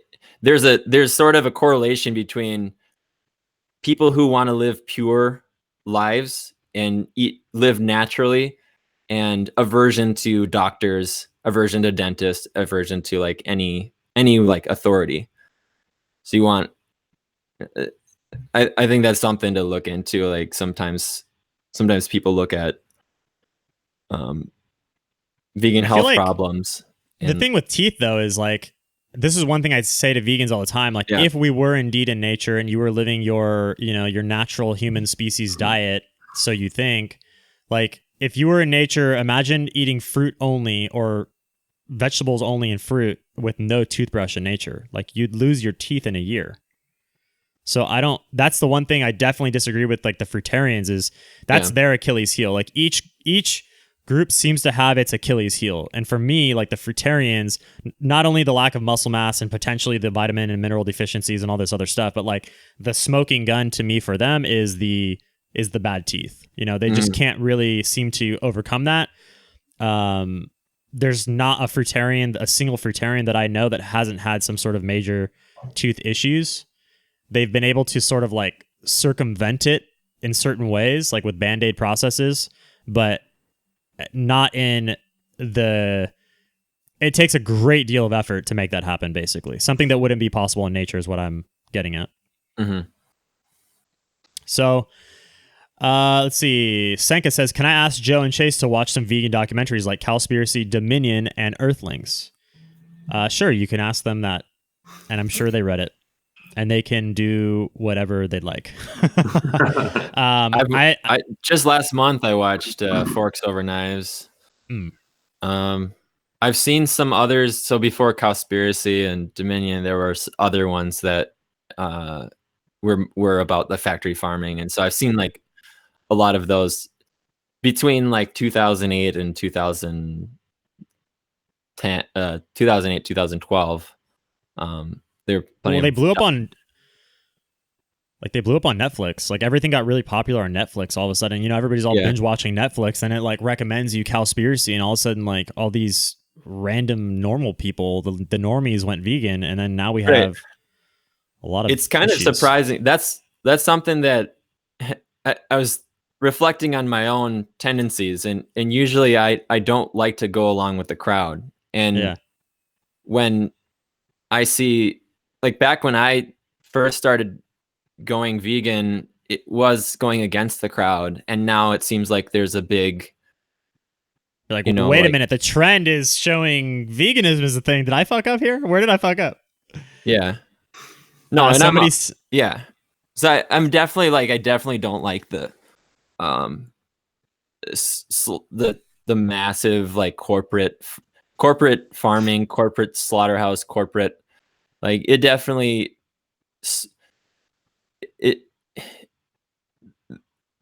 I think things get like too big and like too detached from local communities, and that's where people are they're more willing to do things that are harmful to other people. Like clearly we've definitely diverted away from small local economies. Joe, we have a message for you in the chat. Yeah. It said, Joe needs to protest and lecture people to make up for Chase. So just so you know, if you're going to be full vegan here, you need to start telling people in your family. Now, Chase said he wasn't into that kind of stuff. That's true. So. That's true. Yeah. Well, I mean, maybe you can step it up a little maybe bit. if you'd gotten a more active vegan, perhaps. Okay. But Yes. Well, maybe you can go dumpster diving and do the freegan thing and make up. There's going to be some wasted trash, and you need to go utilize that as a vegan. It's your responsibility. we'll see. Yeah. So what kind of job do you do, Joe? You're in construction? Yeah, I've done a lot of remodeling and construction. Right now, I'm working on shopping carts. Oh, cool. Yeah. My schedule now, I can kind of eat whenever, but I used to work in landscaping, and I'd bring my cooler How does that filled work? with. What's that? Right. How does that work, man? Because me and Joe were laughing about that the other day. Like, if you're in construction and you're swinging a hammer, literally, like, hanging drywall, how are you gonna sit there and sip a smoothie for 2 hours or whatever? You know what I mean? Landscaping, we'd have like these short jobs, like 1 hour, and we'd finish up. This was like spring cleanup kind of stuff. So then we'd go and get out the truck, go do our spring cleanup, get back in the truck, and I like have more of my orange juice or my smoothie in a jar, and then kind of do that until fit it in when I can, because I knew I couldn't just eat it all, go to work, and then wait for lunch. Like, it takes a while to drink all that smoothie. And then for lunch, I would have like a big container of usually cooked carbs. So it'd be like potatoes, some kind of a pasta, rice and beans, something that was really filling, and it had to be cooked in order to help me last through the second half of the day. So I want to show you. So this, I just happen to have this on my desk. This is like a little thing of some pumpkin seeds, which, by the way, I stopped eating these because they give me terrible digestion, but this is months old. Anyhow, this container is like not very big, right? Like, imagine a vegan meal in this, how much that would satisfy you. Basically, we both are looking at this knowing that that's not going to do anything. Yeah. If you had rice and beans in here, it would not even satisfy you. But if you had meat in this thing, you would be good to go for hours and hours and hours. Because I've actually have a Tupperware that's smaller than that I chopped up a steak for the next day, and I put it in there because I was also in the same boat as you, like trying to figure out how I can basically like sustain myself the next day, like preparing a meal ahead of time or something like that.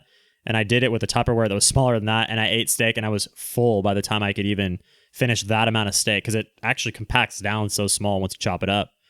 And it's amazingly sustainable. Yeah, when I don't really go to vegan restaurants very often, because it's like $12 and I'm still hungry. Yeah, I know the feeling. All right, well, I think we're going to wrap it up here, and I'll do a little outro with the people. I also may have Vegan Health Fitness hop on just for the last few minutes here. He was requesting to check in, and that guy, we haven't seen him on YouTube in a long time. Connection is going a little wacky right now too, so if you guys are seeing some frame drops, that's my end. But anyways, gentlemen, before I totally crash here, I'm going to thank you once again for coming in and saying hello. Yeah, thank you, Joe. Very patient, everybody, today. And Chase and Joe, we'll be looking forward to hearing from you for the next couple of weeks, man. How's Joe feeling? How's that cantaloupe? It's all right. A lot of water. Yeah. Not. Is that your whole meal? For now, yeah. I've got some beans soaking for later, but probably have some rice and beans and some squash later. So I don't know what to do for dinner. Another steak, man. Just another one. Another steak and eggs. Huh. Or you can have you can fry some chicken. Fish, man. Salmon's easy. Yeah. Oh yeah, salmon. Yeah. Get yourself some salmon. Salmon's good to go. Little tuna with some homemade mayonnaise. Good stuff. Yep. I do the same with eggs. Actually, tuna and eggs is scrambled eggs is good, man. Yeah.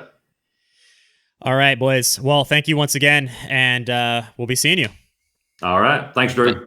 Thank you. See you guys.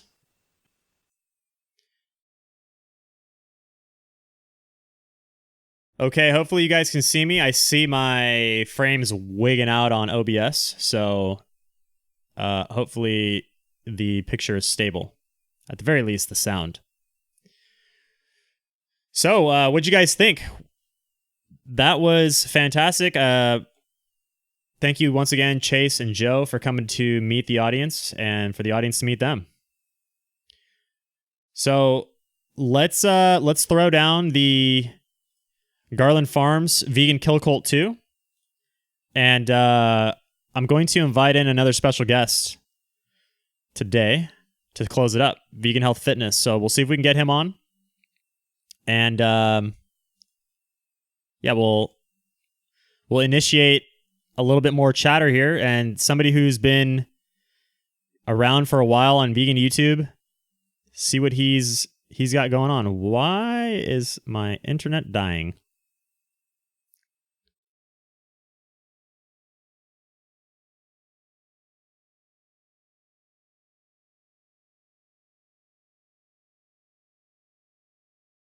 Let's go to the Vegan Kill Cult. /vegan battlefield of The discussion vegans. and debate, and have decided to turn this into a series so that we can continue to shed more light on this dark side of veganism. Today's darling destroyer of health, employed in service to the vegan kill cult, is a wicked chemical called chlorothalonil. Chlorothalonil is a controversial broad-spectrum fungicide used by unthinking vegetable producers in their struggle to feed the vegan demand for an herbivorous diet. Technical-grade chlorothalonil contains hexachlorobenzene, a persistent organic pollutant that is curiously already banned under the Stockholm Convention. Chlorothalonil is highly toxic to fish and other aquatic animals that pay the ultimate price each time there's enough rain to produce runoff into local tributaries. Chlorothalonil is known to cause kidney damage and is considered a probable human carcinogen based on observations of cancers and tumors of the kidneys and forestomachs in laboratory animals. Chlorothalonil actually attracts honeybees and has been proven to be a key factor in the decline of the honeybee population by making the bees more vulnerable to a particular gut parasite, as well as destroying the bees' ability to sufficiently supply food to growing larvae.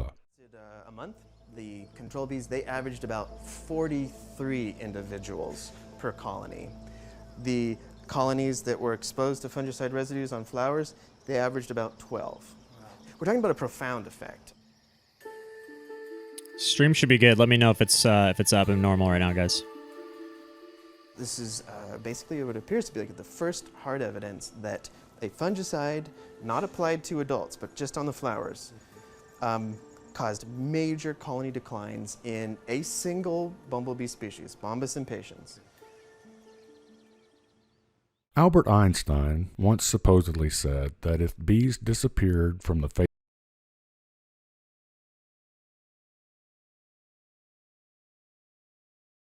if you're having issues, refresh the page if you guys are having issues. I think that everything's normal right now, so.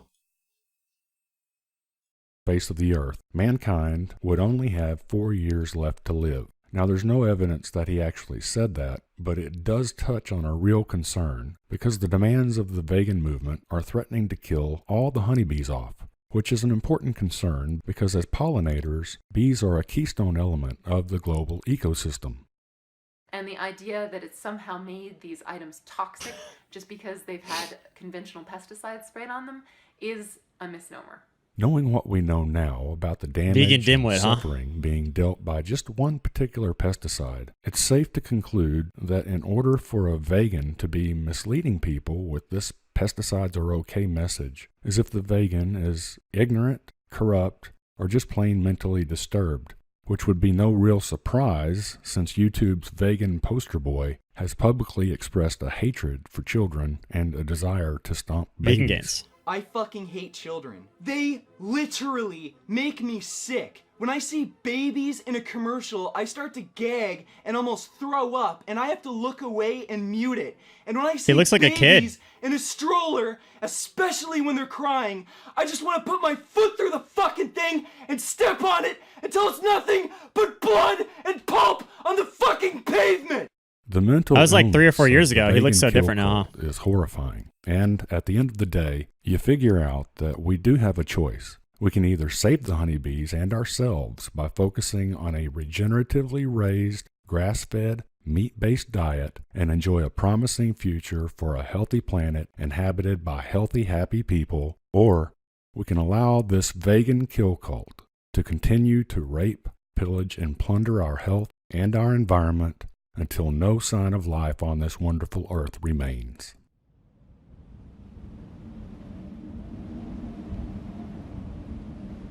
Please do choose wisely. Thanks for watching. Thank you for sharing. Sobering. Thank you for sharing that, Garland Farms, and for making that. I like your content, man. It's good. It's always short and sweet. It's powerful. Got good imagery. Good stuff, man. And obviously, well, I'm assuming you are a farmer. I don't know a whole lot about your backstory. But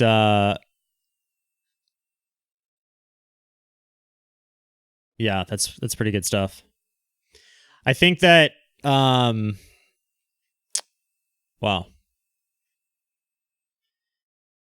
Yeah, when we get down to business and we talk to the real farmers out there, and they're the ones telling us, hey, by the way, we're growing your stuff and we're spraying these pesticides and it's actually harming people and it's harming the area. They see the physical degeneration that goes on with the land. Like, who else are we going to trust? I mean,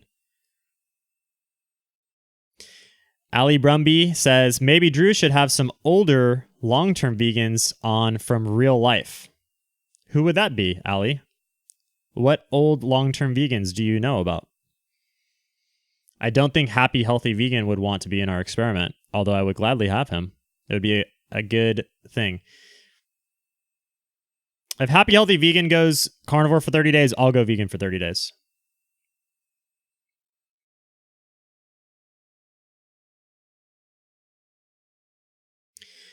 Richard says, Chase Binney is not a 10-year vegan. We lived together at Robert Fulop's homestead banana sanctuary in Naples, Florida several years ago, and he wasn't vegan as long as me. Okay, so what are you saying, Richard, that he was vegan 9 years and not 10 years, or what? I think his timeline was pretty well established and developed. You can never prove that you're vegan enough, so you know, who knows what your definition of veganism is. Are you still vegan, Richard? Maybe you can come in for round 2. We need more accomplished vegans. Maybe Tofu Tommy will pop in.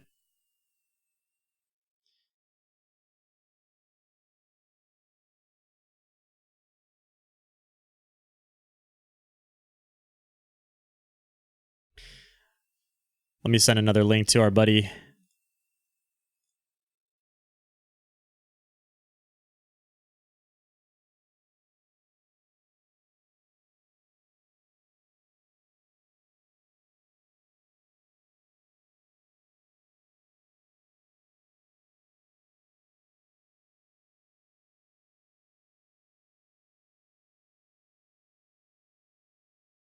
Fun. Okay.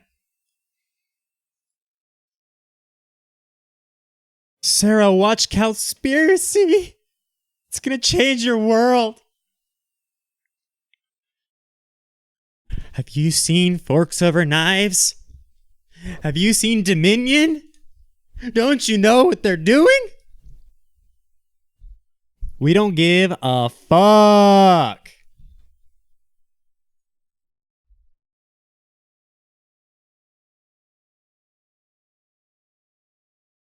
If you're preaching documentaries, you are a day one vegan. There's a rule on my channel, Sanka.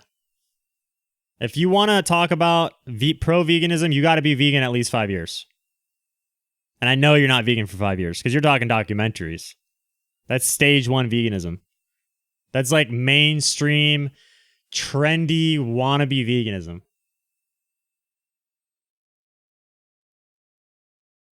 I had Senka blocked for days.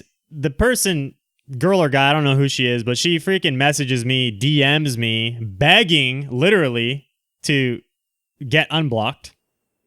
And I do so saying, hey, keep it chill around here. And she's out here talking vegan fucking documentaries. Give me a break. Can you hear me, sir? What's up? Can you hear me? Yeah, can you hear me? Yes, I can. Shall I All bring right. you on? Yeah, go ahead. All right, here we go. I don't have time to make a guest name for you, but this is a surprise. This is John Keating, everybody. Vegan Health Fitness. How's it going, Drew? It's going good.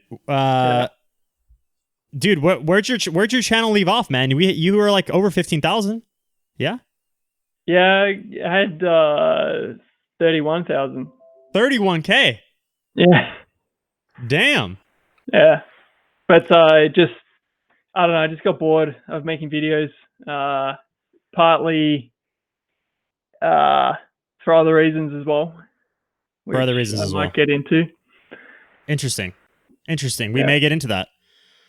Well, guys, for those of you who don't know, this is John Keating of Vegan Health Fitness YouTube channel. He talks about making gains, track stuff, lifting weights. John and I have spoken one time before on Skype, I believe, back in the day, like 4 years ago. Yeah, ages ago. And I think, what did we talk about back then? Like, weren't we I was probably struggling to make gains, and we were both kind of talking about that. Protein. We were talking about needing extra protein to build muscle on a vegan diet. Yeah, and that was a long time ago. Like, Yeah. year one. I was like year one vegan. That was a long time ago. So what ended up happening with all that? So we probably decided that we need more protein. Yep. And I think you were just trying to build muscle, and that's about it. But I can't really remember the conversation. Like you said, it was like 4 years ago. But I mean, you didn't make many videos in between then, did you? Nope. Yeah, I was pretty much like, I made like 2 videos while I was in Hawaii when I was there for 2 years. Like, I kind of went to Hawaii with the idea that I would sort of expand upon my YouTube career. Like, I just bought a new camera. Yep. I thought I was going to be going big time with this thing. And then I just wasn't very motivated when I was there, shockingly. Yep. And, there's many reasons for that as well. Yeah. So I was just gonna come on here and tell you guys that I'm no longer vegan. Oh, So, what? yeah, you already know. I already sent you a message. Okay, I already knew. Don't look so surprised. Guys, Yeah. Vegan Health Fitness is not fucking vegan anymore. Yeah. Okay. So fill us in. So I'll give you I'll give you a brief rundown. So I actually don't. Funnily enough, I've only been eating meat for a couple of months now, but I still can't remember why I actually made the decision in the end. But basically, it was a combination of, I saw some videos, some ex-vegan videos just hang around on YouTube. I watch a lot of YouTube. And I think I saw some Bobby videos, maybe, Bobby's perspective. Obviously, you know who he is, and probably everyone here probably knows who he is as well. Bobby will get you. Huh? Bobby will get you. Yeah. And he just had a few videos. I was actually afraid to click on them because I was like, well, why is this coming up in my feed? And why am I getting so many like ex-vegan, things, YouTube must know. And so anyway, I just 30 days previous to eating meat, I realized that, I started taking some supplements. So ones that I thought were missing in a vegan diet, like your carnosine, your taurine, creatine, just various things you can find in meat that, you wouldn't necessarily get, or make enough of in your body. So I thought, look, I'll give it a try and see if it makes a difference. funnily enough, that none of that made a difference. So I don't know if it's the fact it's in a supplement form. Supplements are not well absorbed most of the time. Like, for instance, creatine is not well absorbed compared to meat, eating meat. By the way, you had a formal health background, right? Like some education in this, didn't you? Yeah. I did a bit of nutrition at university as well. Not too much. Like when I went there, most people weren't. They weren't that interested in nutrition, and they weren't that great at it. Maybe I just didn't stick at it long enough, but yeah, it just didn't seem like the right thing to do at the time. And it was also racking up debt. And as you know, it's very expensive to go to university and not really get much out of it. Yeah.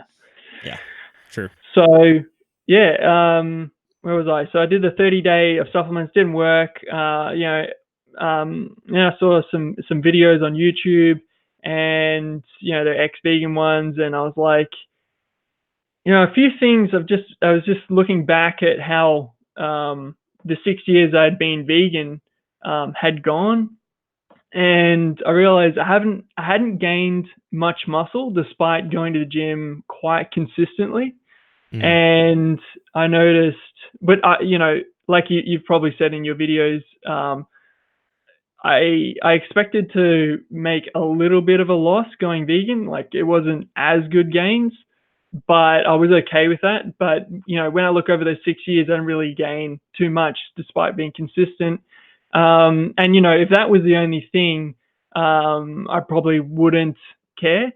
But what I also noticed is like fungal infections. I was getting fungal infections, and my skin it didn't feel right. It felt kind of tough, and it wasn't smooth. And I've always had kind of issues with my skin, but I just noticed it getting drier, and I've never had dry skin. Like, I always had oily skin. And yeah, it's getting drier. Like I said, the fungal infections were constant now, and my skin was also very sensitive as well. Like, I'd get on the edge of my arm here, it'd be all sensitive, and I couldn't even do deadlifts towards the end because my shins were too sensitive to actually do deadlifts, to pull the bar close to my shins. And yeah, just various things that I just noticed.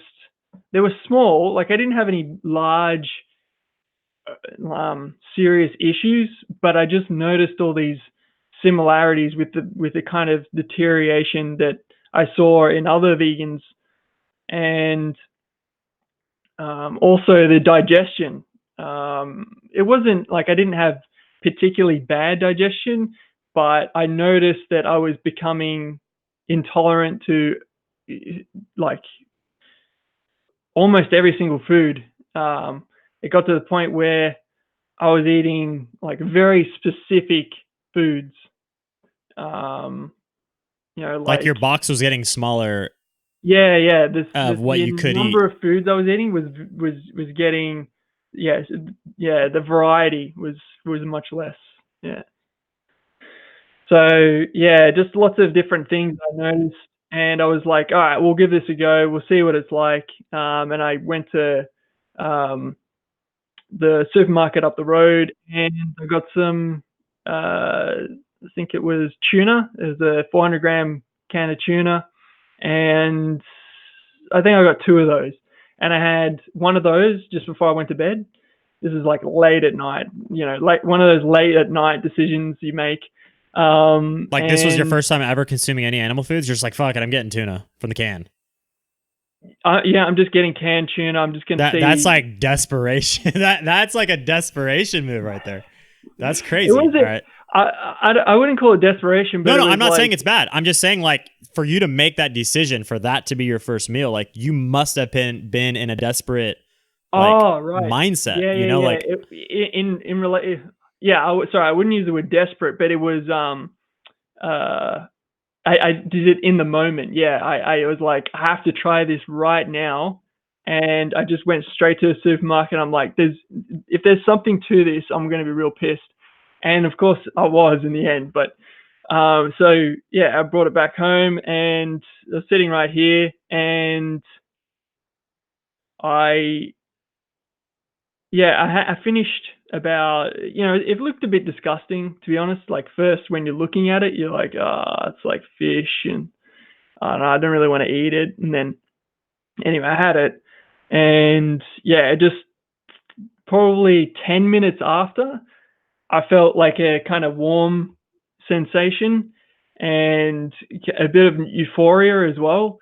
And I was like, there has to be something to this. As soon as I knew, I think my body knew, and I'm not a very hippy whippy kind of person, but I think my body knew that this is what I wanted, this is what I needed. And it just, it gave me all the signals that yes, you should eat more of this food. And like the next day I went to gym. I was a lot stronger, I'm not even sure what it was, because like I said, I'd been taking creatine. I never stopped taking creatine, so it wasn't the creatine.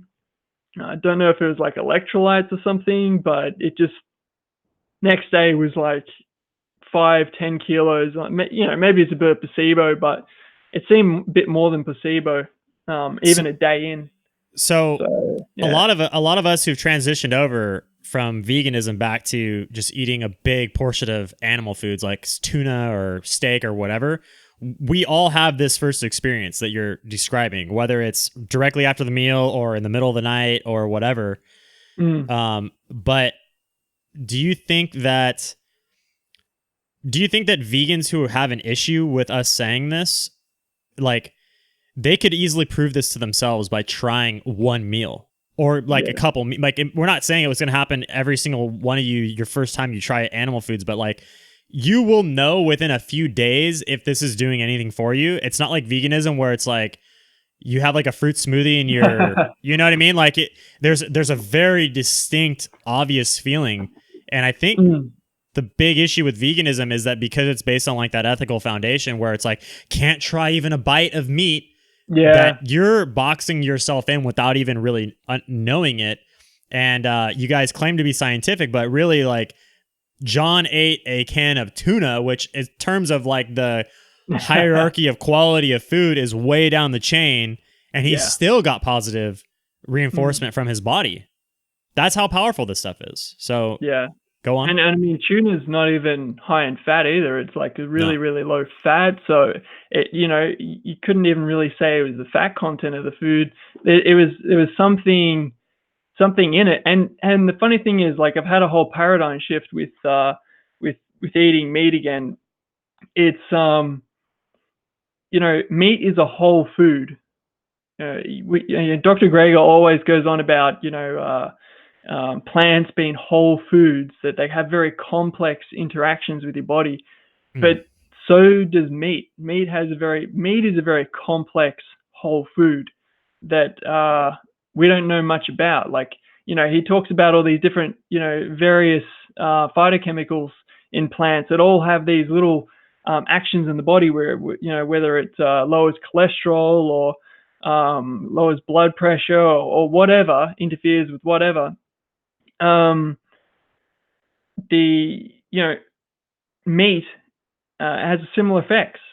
It has effects in the body that are numerous and that we don't even know about yet. And one of the reasons I really ended up doing it in the end is because I just think veganism is an experiment, and we actually don't know what the consequences are yet and in the long term. And obviously you guys have said that plenty of times, but I firmly believe that it's an experiment and that we don't know enough about nutrition to categorically say that a vegan diet is sufficient at any stage of life. And I think, any kind of body, institution that has it in writing that it's being able to be done for every human is just, I think, a bit negligent, definitely. I agree. Because there's some obvious ones you look at, like they only made choline a reference, a dietary intake in 2016.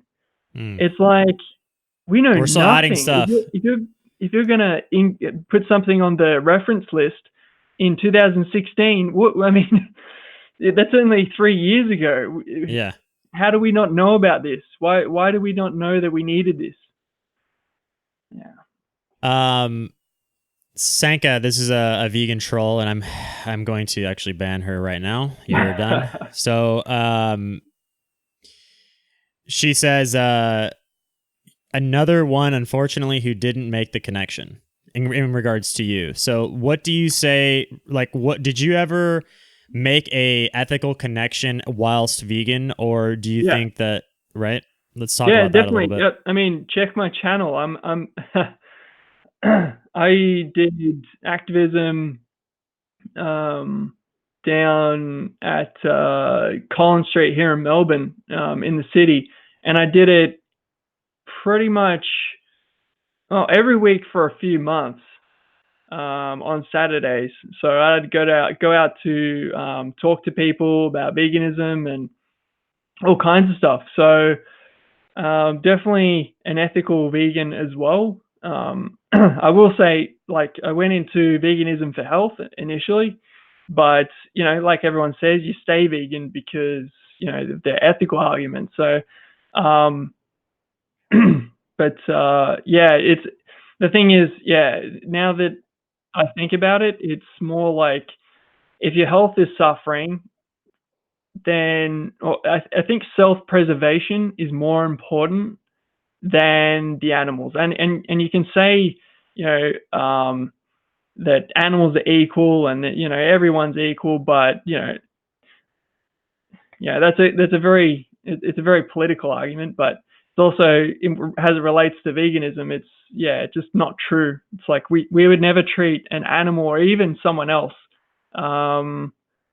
as kind of, even vegans wouldn't treat other people or animals above themselves. They wouldn't put their animals before themselves, because they would say, if they were on an island, the island example, where they say, the joke is that the media asks, what would you do on an island, deserted island?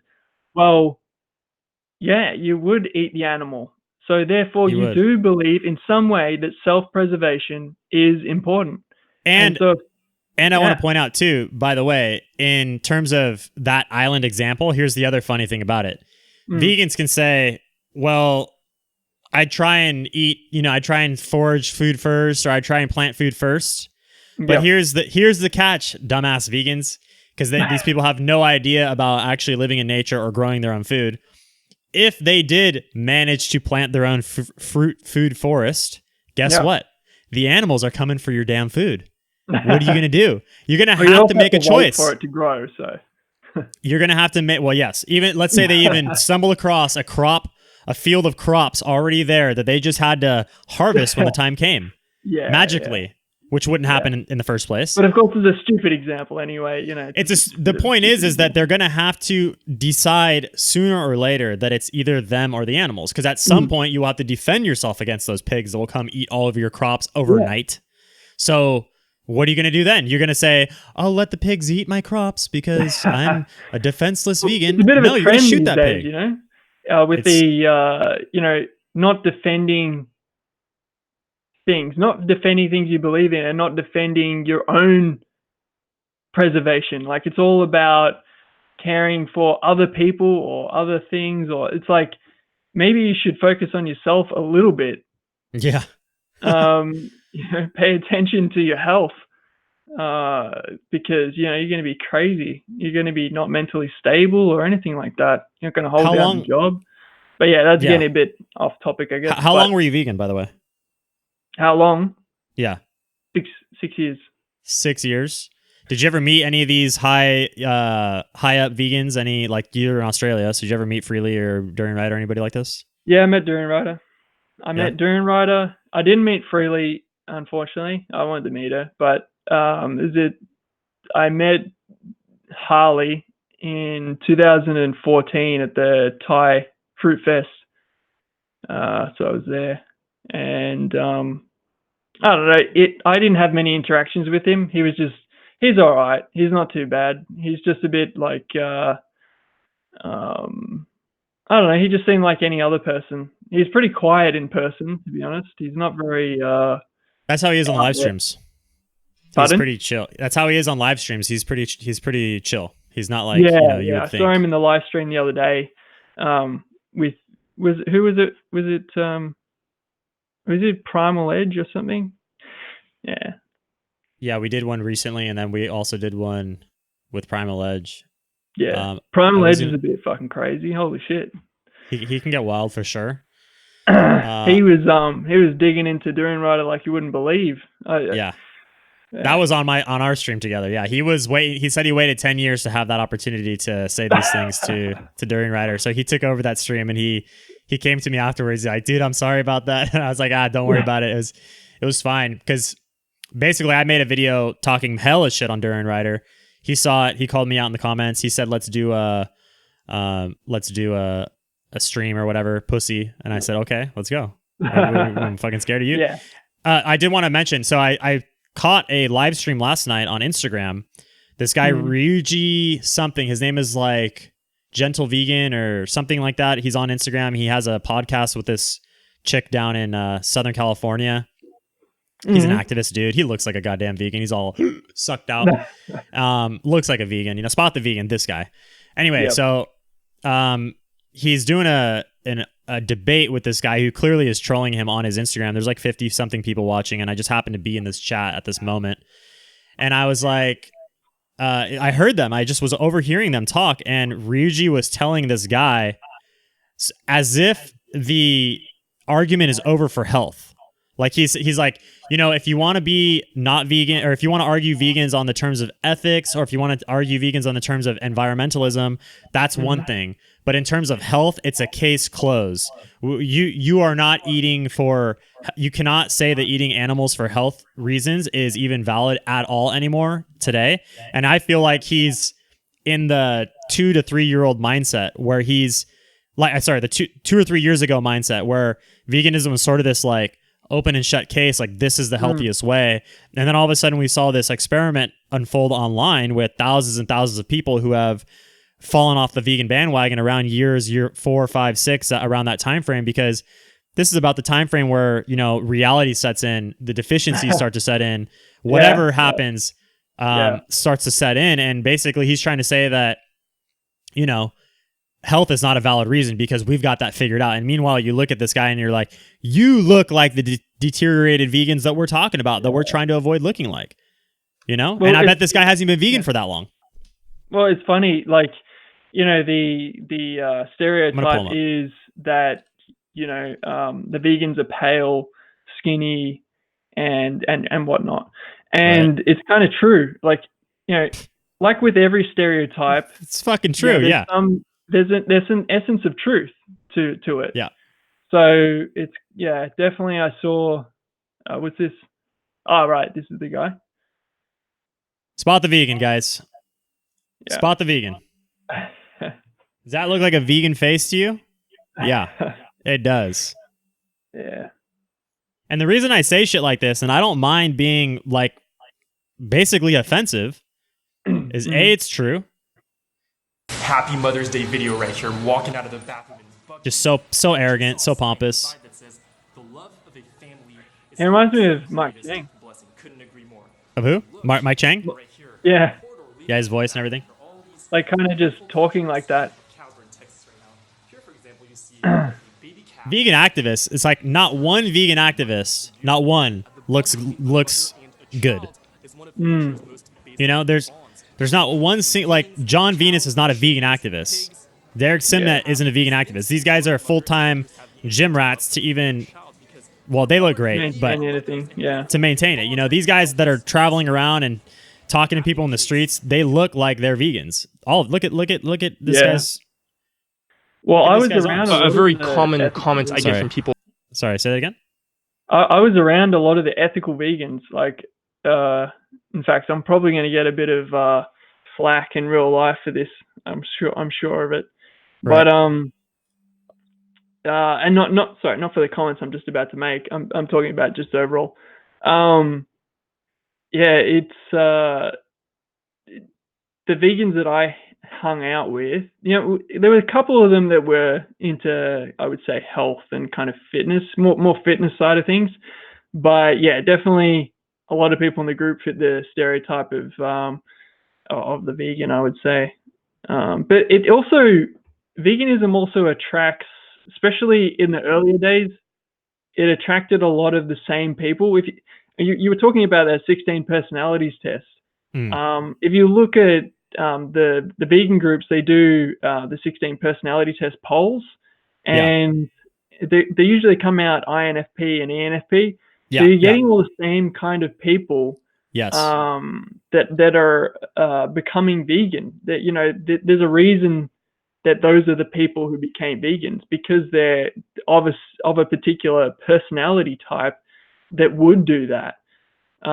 So yeah, you're going to get a lot of similarities in that regard as well. So yeah, sometimes it may be a bit hard to kind of isolate whether it's diet or just the personality that the diet attracts. But yeah, you are right about the ENFP, by the way. Sorry. You are right about the ENFP, by the way.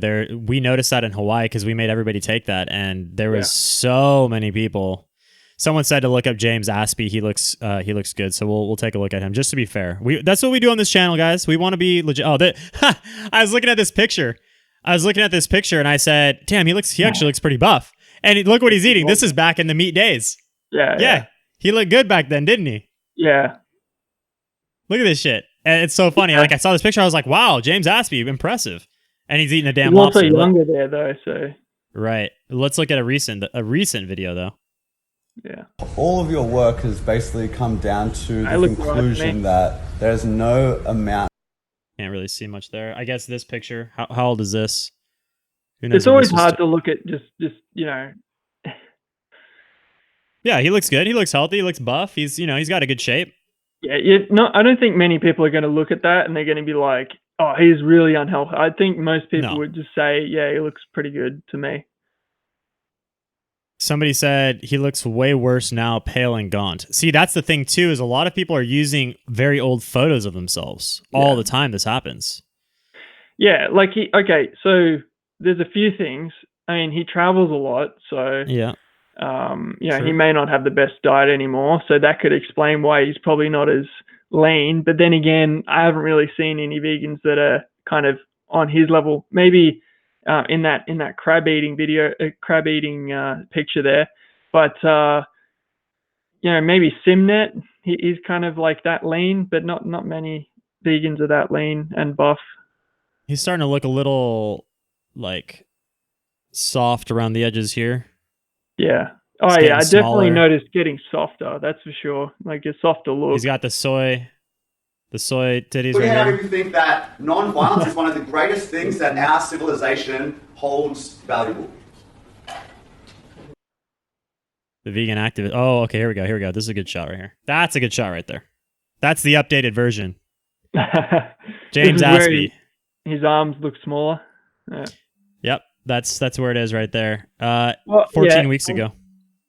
I mean, it's hard to tell with all that stuff. I mean, I went over some of this stuff with my brother. He's never been vegan or anything like that, and I said, what do you think of this? Because I was having a look at the vegan deterioration channel and whatnot, and I was also talking to another one of my friends as well, and got them to have a look, and they were like, it could be this, it could be this, it could be that, it could be this. So, it's. Yeah, but I mean, the symptoms are not that important. Like, so there's a game that the vegans like to play. It's another misdirection that they use, which is called Name the Nutrient. Have you heard of this? Name the nutrient. But I haven't heard of it, but I can imagine that that's very easy to debunk. Well, what they like to do is they like to go, they don't know anything about nutrition, but then they go up to another layperson and they say, name the nutrient that we're not getting on the vegan diet. And of course, a regular person is going to have a hard time answering that question. The vegan feels all righteous and vindicated. But the point is that we don't need to know the nutrient. It doesn't matter. Like I said, or I thought I was walking today and I thought of this. It's the result. We know what causes Down syndrome. We know what it means to have Down syndrome, right? Like mental retardation. We know what this is, but knowing what it is can't fucking stop it from happening. It doesn't matter that we have this information, that we have the science around it. We got the brain autopsies. It doesn't matter. It's the final result and the prevention of that result that matters. We know that eating 100% vegan for 5+ years is probably going to do this to you. It's definitely going to do it to you after 10 years. So where's your time clock? You just don't know when it's going to happen to you. And there's all these people again, if there was no ethical portion to veganism, it would have fallen a long time ago. This notion would just be another diet. It would just be like, all right, this just definitely doesn't work. We're over it. You know what I mean? Yeah, for sure. Like, I don't think I would have continued if it was just a diet. No way.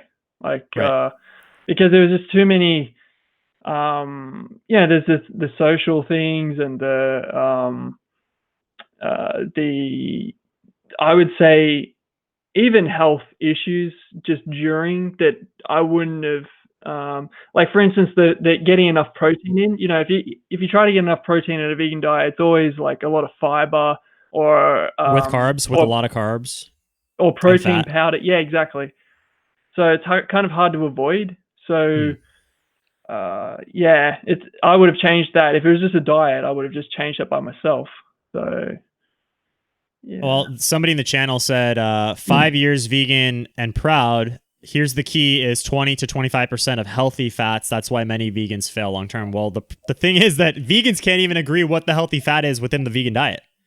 You got people arguing against oil. Most people wouldn't know what they're getting anyway. Like if you look at the different types of fats, of which there are hundreds, or there's possibly even thousands. But let's just talk about the main ones, like the monounsaturated, the saturated, and then poly. Like most people won't even know what proportions they're getting of those things.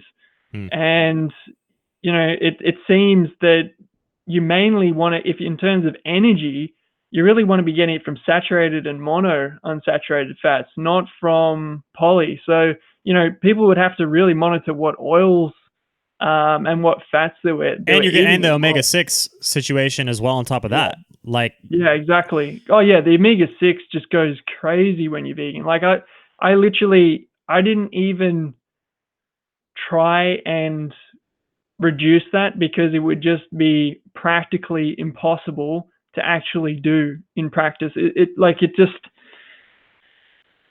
did to a certain extent. Like I would have, I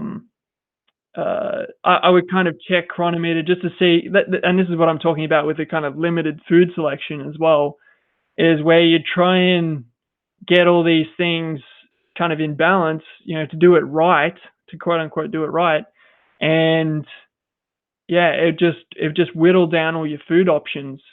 And that's the thing. Like most people wouldn't even be considering any of these things. Like your average vegan, they won't even know how many omega-3s they're getting. They won't know that DHA and EPA is not the same as ALA. Is not the same as the precursor. They're not going to know. You have to be a fucking chemist. You have to be a chemist. They'll tell me that you didn't do it right, and you didn't. This particular vitamin or whatever.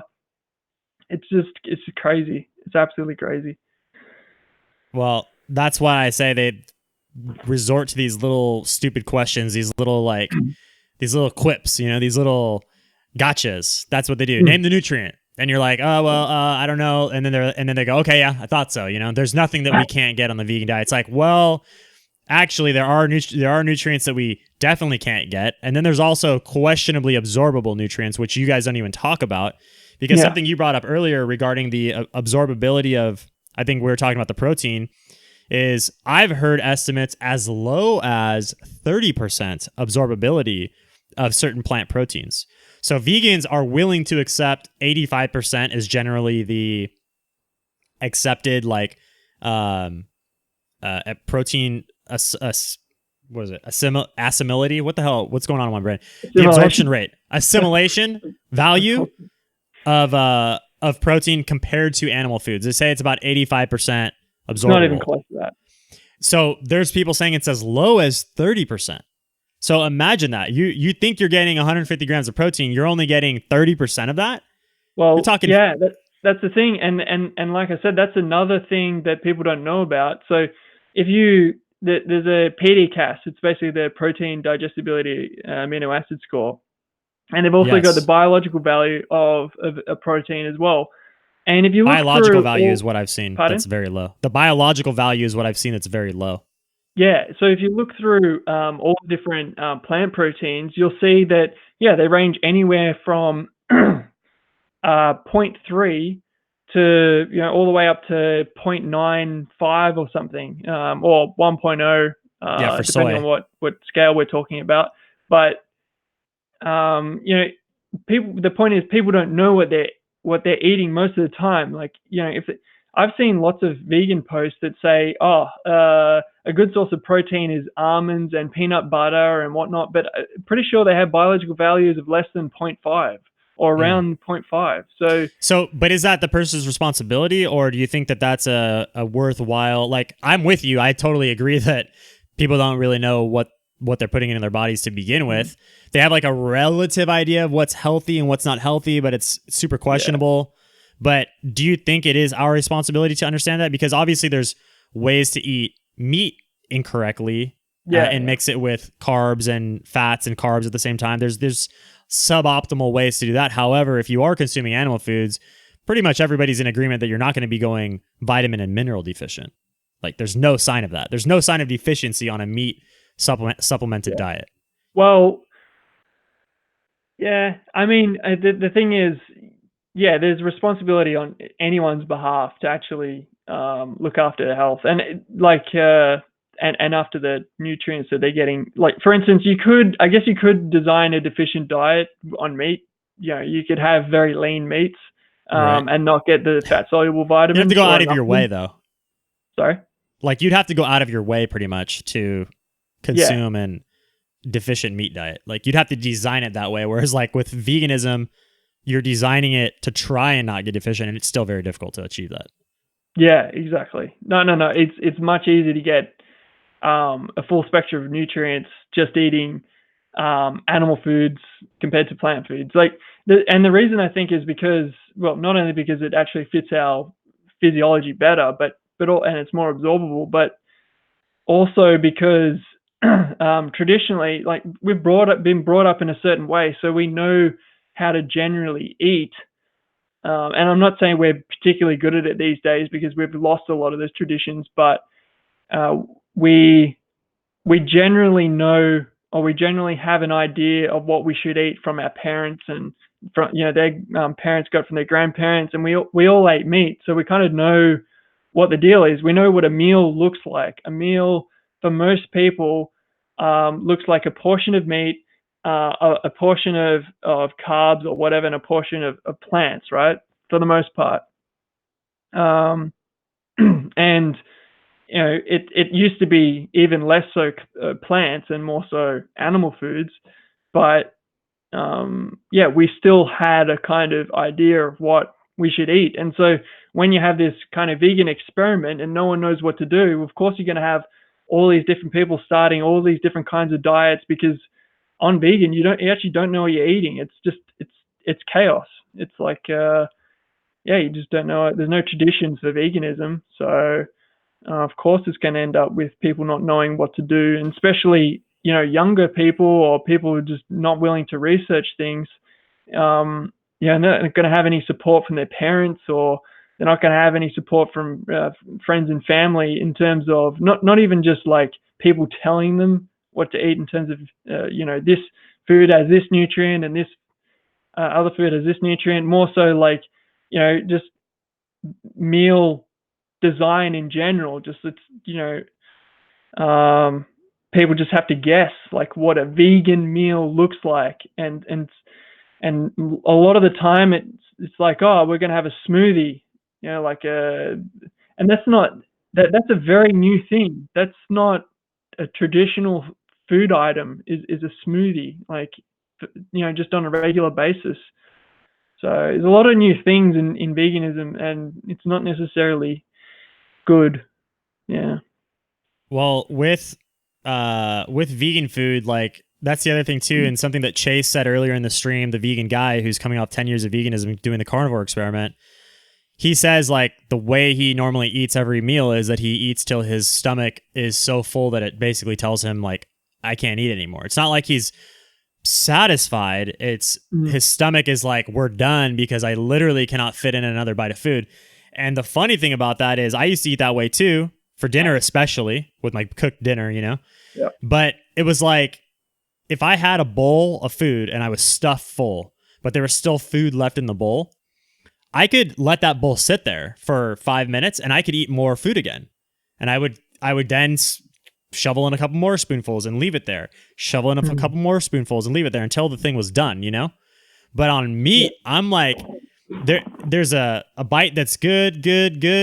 And then all of a sudden I hit a point where I'm just like, I'm done. And I don't want to even look at the meat anymore. I just want to put it away and get rid of it and just move on with my day. There's no like sitting around, oh, I think I need to eat more because I know I'll be starving in 2 hours if I don't get in more calories. You're done. You're good. Yep.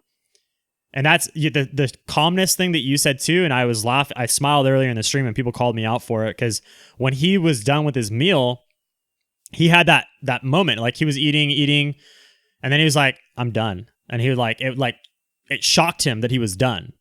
And then he pushes the plate away. And then afterwards I asked him, like, how do you feel? And he's like, I feel pretty relaxed. Like, that was the word that came to his mind, like, that's the euphoria. Yeah. And I had that feeling too. Like, I say it, like, my fingertips had a tingling sensation, as well as like the back of my head. After the first night that I had, definitely the first time I had a steak. And I think it was the first night after I had, it was after I had a steak, but it was like the steak, this like, oh, like you could just relax. Like, oh yeah. It's Yeah, very I comforting. definitely got that as well. It's not just, and it's not like, I just don't.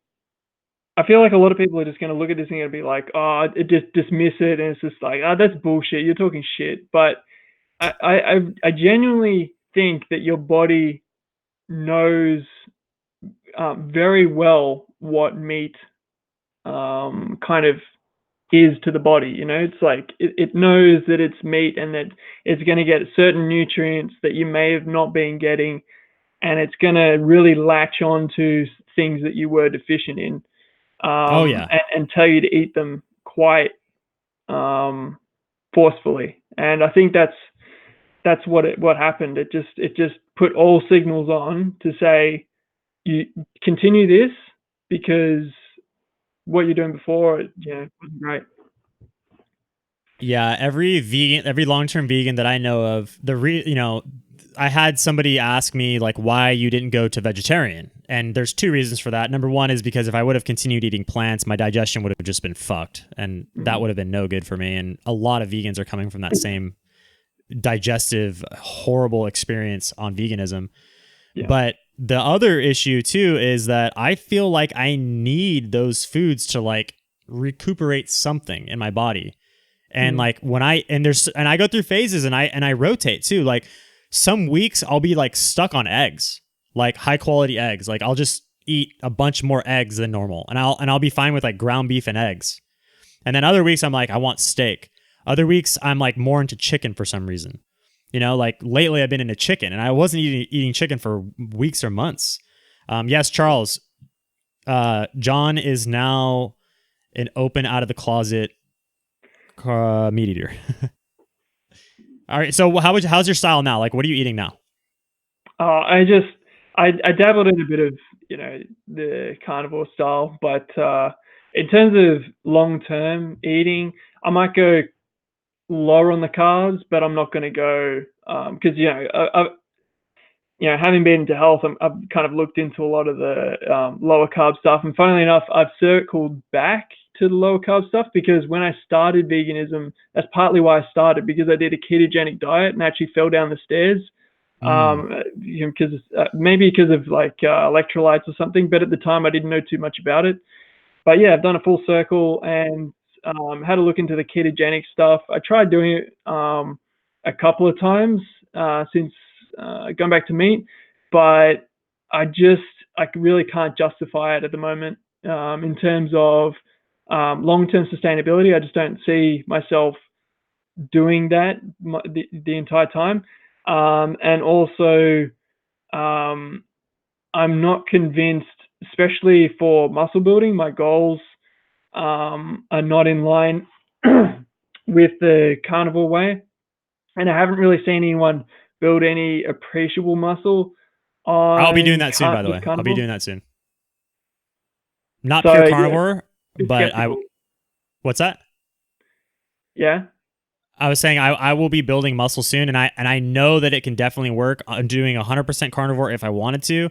However, I will supplement a little bit of carbs like every probably 2 or 3 days, which I would still consider carnivore. But I was doing that with milk and meat, basically. Like you can gain size at will, and I'm only eating 2 meals a day too. But right now, I've been trying to specifically keep my body weight at a set level and just chop the fat off while maintaining that body weight. So like essentially like a long-term body recomposition, which I've been working on for like the last few months. Very long-term. Very long-term. Very long-term. But yeah, I don't know. I've dabbled in it a bit, but I'm doing well on maybe, I think I'm doing like 150 carbs roughly. So not particularly high, but that seems to do pretty well for me. It's like daily 150.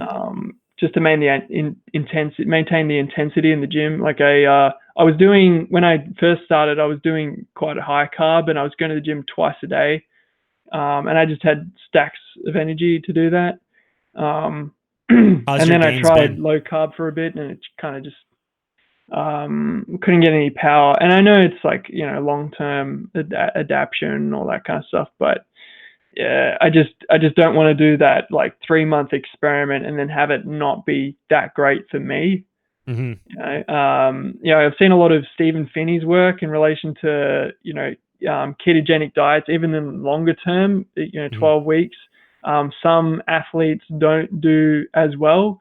Some do better, but some do worse. And yeah, just I'm not willing to invest the 3 months that it's probably needed to actually adapt to a significant degree.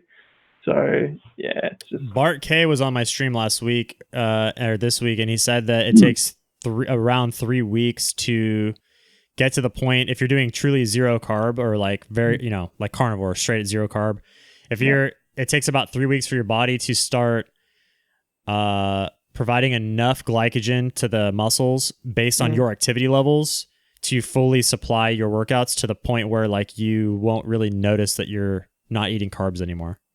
Was what he said. Now the Finney experiments, I'm not familiar with those. I don't know like if it was truly carnivore or what, but it was ketogenic. See, ketogenic is different. Like I feel like carnivore, it has way more potential for athleticism than ketogenic does, and I feel like ketogenic, like the traditional ketogenic way, has been essentially debunked as like a performance diet. Whereas like carnivore, I feel like there's still a lot of room for interpretation in terms of like who it would work for and why it works and stuff like that, because you're not in ketosis, and that's not really the goal of it.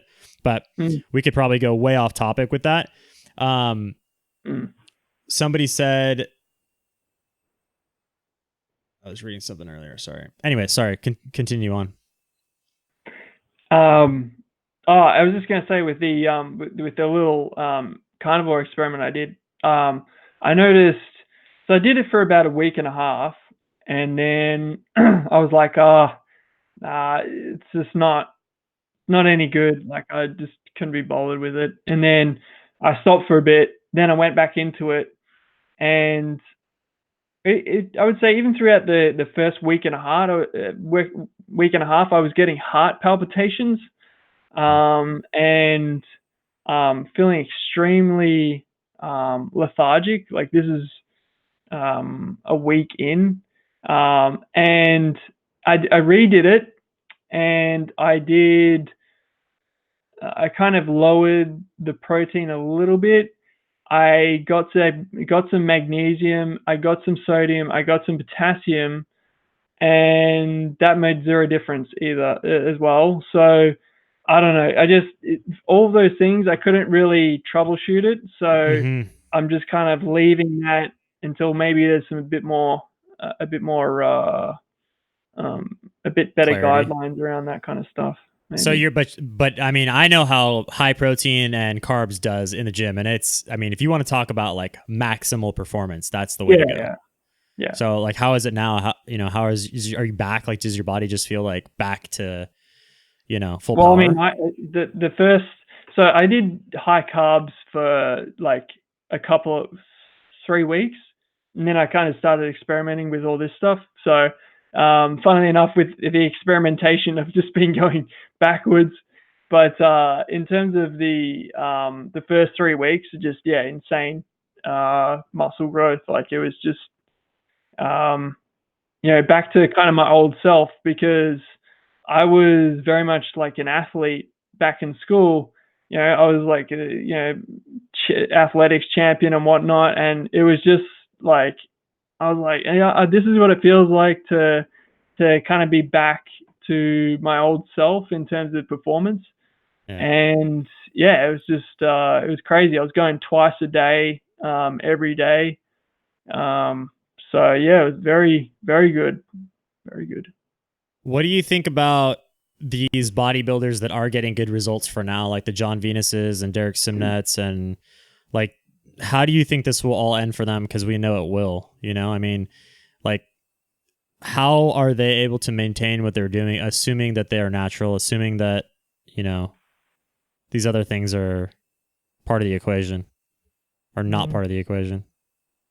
I don't know. I don't know too much about what they're doing behind the scenes, or because you only see a small portion of what they do in real life. They're only kind of they put up a few how to make this food and meal examples, and they might do a full day of eating or whatever, but you're not really seeing much, and also it's not much is being tested either. Like what if they were eating meat? Would they be a lot better? Right. In relation to themselves, and that's another thing that needs to be pointed out to people, is like, just because somebody has a fantastic genetics and they're bigger as a vegan than somebody with average genetics is as a meat eater, doesn't mean that the meat is worse than the vegan. It just means that their genetics are literally superior, and we see that all the time. I mean, there's people that make the NFL and there's people that don't. We see that people increase their strength and mass after they incorporate meat again. So, in terms of the self-development, it definitely seems like it does increase. And from personal, I mean, I know it's an anecdote, but for me personally, it's just been night and day. I actually, when I first went into the gym, like the day after, because I had to test it, I had to see if there's any difference, because I could feel different. Yeah. And of course, the first day or so is probably maybe a bit of placebo, but just throughout the first week of going to the gym, I was laughing in the gym. I was like, this is for real. What I've been missing out. This is like, you just feel like, and then sometimes I was angry as well. I was like duped, and it's like 6 years of trying to build muscle, and it's just such a slow pace, and I could have made so many gains. Like okay. So here's what I want to relate this to the vegans that might be watching this. So like, they might look at you and say, well, you already made, what's that? Yeah, go ahead. I know what they're going to say. Well, they may have looked at you while you had your vegan channel, and they may have said, "Well, what do you mean? Like, what do you need more than that for? Like, what? So, what does building muscle mean to you in the end? Like, does it signify health to you? Does it signify just personal growth and development? Something you enjoy as a hobby? You want to look good? Like, why is this so important to people like us that want to be able to build muscle? Yeah, what does it mean to you? It matters for all those reasons. I mean, everyone wants to look good. Everyone wants to, well, I don't know about this, but, people want to be healthy to the extent that they want to engage in healthy activities or eat healthy food. I find that the most ironic thing, though, is there's a lot of ethically based vegans who actually ironically eat the shittiest form of the vegan diet and openly say that they're unhealthy, but at least they're doing it for the animals, which is also heavily debated. So they're doing the worst of the worst. Like you have Klaus from Plant Based News, for instance. He came on my channel the other day, and he was admitting that he doesn't feel good on the vegan diet. He eats a shitty version of the vegan diet. All of his friends eat a shitty version of the vegan diet. Yeah, I was interested in that. Why does Klaus eat so bad? He was. I thought he was well into nutrition, and he, had obviously plant-based news and all that. He interviews all the doctors. I would have thought he would be eating relatively healthy, but when he said that he was eating junk and he's eating like shit, he was very like animated. He's a very animated kind of guy, actually. Yeah, very shocking, actually, to me. I was a little like, whoa, like. Take it down a notch just for yourself. He wouldn't let you say anything about him without having a little jab at your back. Definitely. He was a bit defensive, yes, and I understand. I'm all about being defensive and proving your point, but it's like the way he was going about it was a little like, I don't know, disturbing or off-putting in a way, like, what I mean? It was kind of there was something about it that it was very uncomfortable the way he was defending himself. And then when you were talking to Bart Kay, weren't you, right? Mm-hmm. Yeah, and Bart Kay said something, and then Klaus was like, and that proves it or something. He said something to that effect. And he goes, boom! Boom! And it was just like, what? Like, why are you so, like, I don't know, animated over that, Klaus? Like, settle down. And, he wasn't even correct. Like, Klaus wasn't even right in that regard either. I know about that GI study as well. But, whatever. Well, I'm glad you caught that, and I'm glad we could just make a comment on that. It's the first time. I mean, I've defended Klaus in the comment section. People were ragging on him, saying, he was undercarbed and all this stuff, and I was like, well, it was late there, but he wanted to come on the channel. Like he was in the comments like, get me on there, and I said, oh, okay, like sure. It wasn't me begging him to come on or making him come on against his will. So I've had so much good vegan clips on this channel now, between Jackson Foster and Plantriotic going, you ain't gonna find it, brother, and Klaus's boom. And I mean, we got clips for days right now. I want to make a little intro with all this shit, man. It's gonna be funny. Yeah, that'd be funny. It's pretty late here as well, I thought it's early there right now. Early but late. What time do you reckon it is? 6 a.m. ish. Yeah, true. Yeah, but you've been up all night? Huh? But you've been up all night, or you're up early? I was up all night. I do Uber driving, so I was up late. You had the late shift. Yep. Well, I'm glad you caught this. Were you in this since the beginning of the chat, pretty much, or beginning of the? No, I came in like, I don't know, like an hour in, I think. Pretty late into the stream, actually. I didn't really know what was going on, but I knew you guys were doing an experiment. So yeah, and I heard you talking about it obviously on the other stream, talking about with Bart Kay about the experiment and Klaus as well. At some point I got to get back on YouTube. I got to make some videos. Got to tell everyone. Got to give them a little story about how vegan health fitness is no longer vegan. Yeah. You've come out today, and I appreciate you sharing it with the stream today. We've had a monumental stream. A 10-year vegan eats meat on camera for the first time ever in YouTube history. And on a live stream, as far as I know. And then you come out and follow it up with another heater segment. Exactly. Well, is there anything that you'd like to share with my audience? I mean, guys, you heard it. Go over to Vegan Health Fitness channel. He's going to perhaps make some videos soon. Maybe we do some live streams or whatever. They're quite fun. I mean, you have a big audience. A kind of all-encompassing, the whole story kind of thing that you hear, the ex-vegan story, all that kind of stuff. I might even do one with courage. We'll see. Bring them on. Why not? I'm all for talking to anybody. Like, people are like, bring on Freely. I'm like, okay, if she's down to come on the show, let's go. I mean, I'm not gonna, there's nobody I wouldn't talk to at this point. Why wouldn't I? There's nothing anybody could say to me that would as I've been saying, you can't debunk my experience. You can debate anything that I say, but you can't debunk my experience, which means that I'm impenetrable to this factoids that the vegans bring out. Like, you know how you felt when you ate that can of tuna. You know how you felt that following week in the gym and how you feel now.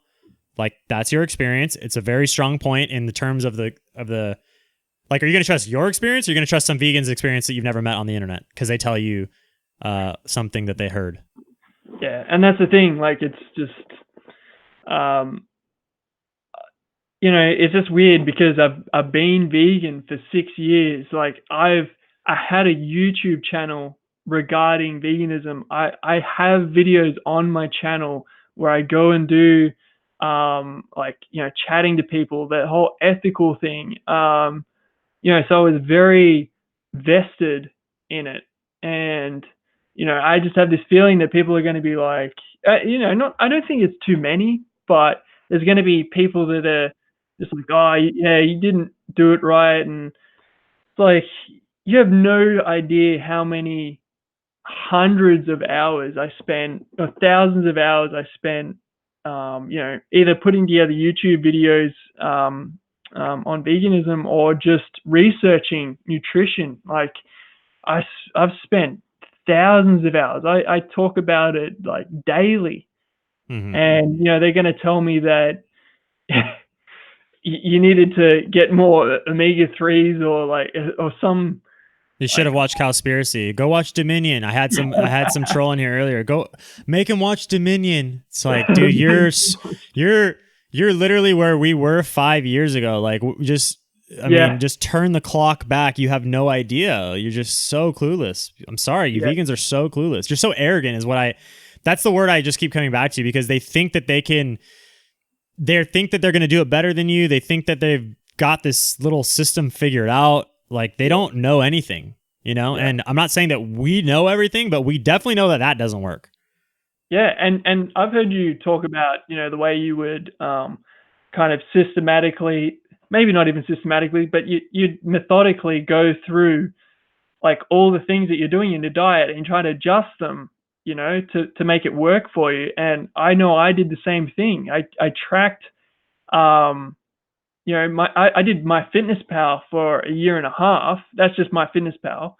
And I've done Chronometer on and off the entire time. Like, I would reevaluate what I'm doing.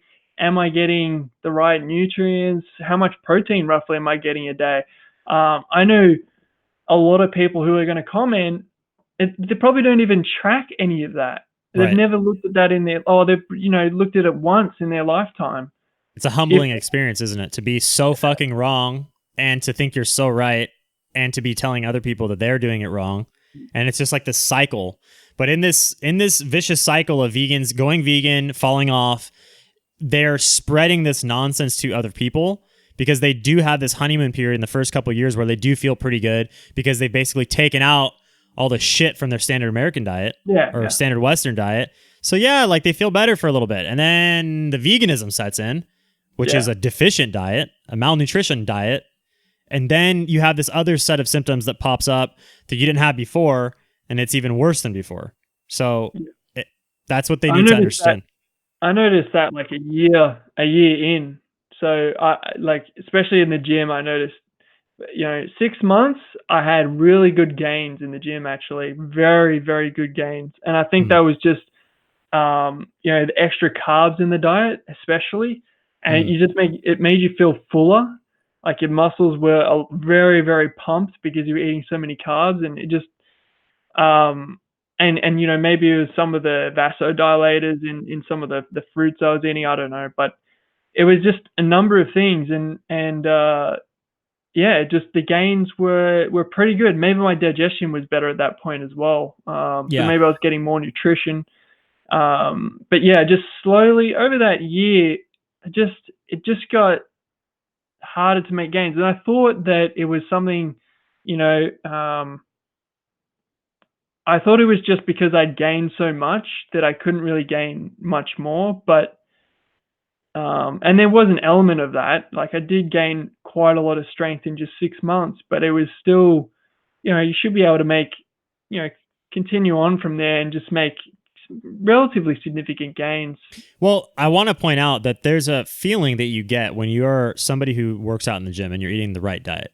There's a feeling that you have where you feel strong, okay? And we need to separate this feeling strong from making gains.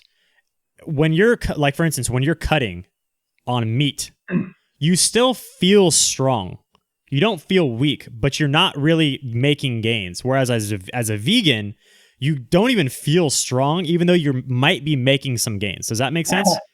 Yeah. Like it's a separation of the two. But obviously, when you're eating the right diet and you're eating enough calories, you're gonna feel strong and you're gonna make gains, hella gains. Where it's different. Like I never felt strong as a vegan. I made some gains, some modest, mediocre gains, but I never like had that extra shove. If it came down to me and another man, like, tug of war, like I would feel like I would lose that fight every time. You know what I mean? Like even given the same strength. I was going to say, did you notice like, I noticed in the first week of going back to the gym, the aggression was there, like the real like the intensity. You're pushing a weight and you just got this extra gear, and you've also got, so you get more reps, but you also have just a lot stronger muscles. I don't know what it is. You can dig deeper. You can dig deeper into the muscle, like that. Those money reps at the end. That's what I call them. Those failure reps. You can grind those out 1 or 2 extra. That's where you get the gains. And the aggression was so much more as well. Like, I just noticed that I like during the first week, and I'm not sure it was because I hadn't had those nutrients in a while, and all of a sudden my body had a flood of them, so it would have, maybe the homeostasis of those nutrients wasn't so great at that point. But it was just like the amount of kind of I don't know if whether it was testosterone or something, but it just felt like I could get a lot more reps and just just a lot more aggression as well. Yeah. Anyway, that's just Ron Paul said factoid, or no, sorry, I'm going to ignore that one. That one's stupid. He said 1,000. He was commenting on your hours of making vegan content. He said thousands of hours making fake vegan videos. Geez, that's new. And it's so stupid because these vegans that are on the internet out here serving no purpose, not doing any type of activism, not, they're not even eating a healthy diet. They're not representing in any way to positively benefit veganism. They're over here criticizing online. Whereas you had a 35,000 user vegan channel, subscriber vegan channel, where you probably made potentially up to a couple thousand people go vegan, or at least consider it. Yeah, I know people. I mean, the annoying thing is I know people who definitely went vegan because I had a YouTube channel and I was kind of a relatively good advocate. Like, I know I'm relatively good at selling ideas. And so, it's not particularly hard for me when I'm talking to people to convince them to do something. So I have no doubt that a good salesman. That they would have done that. and they did. So. And I want to point out too, like Ron Paul, you know, you may or may not know this, but I created a vegan dating app, and I spent tens of thousands of dollars and thousands of hours of time developing that. Like, I had a personal vested interest, just like you, to be vegan, keep building my vegan network, remain vegan, make money off veganism. Obviously, by doing what I'm doing now and still being tied to that, like, it hurts my business. It goes against what the vegans say. They a lot of them say that these vegans are jumping onto the carnivore thing for money. It's like, no, it's the opposite. We're literally throwing away everything we built to like live in real health, because this is what we actually feel like. This is the one time that we're telling the truth for sure, you know? Yeah. And I mean, I never sold anything. Yeah. I never sold anything. Like, it was no consultations, nothing? Huh? You never did consultations or anything like that? Vegan consultations, fitness? I did a couple of times, but for all intents and purposes, no. Like, right. If you count 2 times, then yes, I did. But you know, for all intents and purposes, no, I didn't. And one thing I would change if I do start again, and funnily enough, you know, on that point, I probably would treat it more, you know, business-like, try and actually make it sustainable, because, you know, making videos are not selling anything, or, you know, and it doesn't have to be like selling supplements. I'm not particularly for that, but you know, if there's some sort of added value that I can provide, then I'm definitely going to look into that next time, because it's just like, you know yourself, like, unless you get millions and millions of views, it's just not sustainable. The amount of money you make from YouTube, it's literally just you know, doing it as a hobby and doing it as a service, a free service. It's like volunteering, right? For the most except part. You take a bunch of shit for it, and people call you a liar, and people say that you're and I mean, you know, those 3 months that I did last year, every Saturday, they were volunteer, and it wasn't even my organization. I was doing it for someone else. So yeah, I was putting in my time and effort to do all that. So there's no money involved. It's not like they pay you to stand out there and talk to people about veganism. It's like you just do it because you're vested in the movement. You're interested in you know, out of the goodness of your heart. Pretty much, yeah. Igor says, still waiting for a true carnivore without stimulants. It's so funny that this has now become the sticking point, the supposed Achilles heel, because carnivores are the only ones that drink coffee. Because you know, it's like, as a vegan, I drank tons of energy drinks and tons of coffee, and people didn't say shit to me about it back then. They didn't say it was my vegan friends didn't say the vegan diet is telling me that the diet's causing me to go to the energy drinks. They thought it was just something I did. Yeah. That's pretty funny. I had heaps of coffee as well. Angie was quite low, I would say. Yeah. It was all right, but a bit low, a bit on the low look, side. Bottom line is, you start adding in fats back into the diet with a high carbohydrate intake, you are going to get sleepy as fuck after your meals. Period. Yeah, your energy is going to be so low.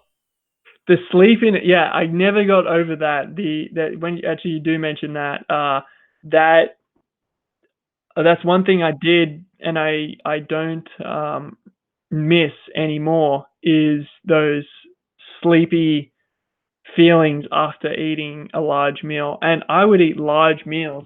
I haven't got a bowl here to show you, but I would eat very, very large meals. And I would have a cup or two of quinoa at each meal, like raw. Dried. Yeah. I used to do a cup of quinoa dry routinely with a whole can of beans and then some other stuff on the side.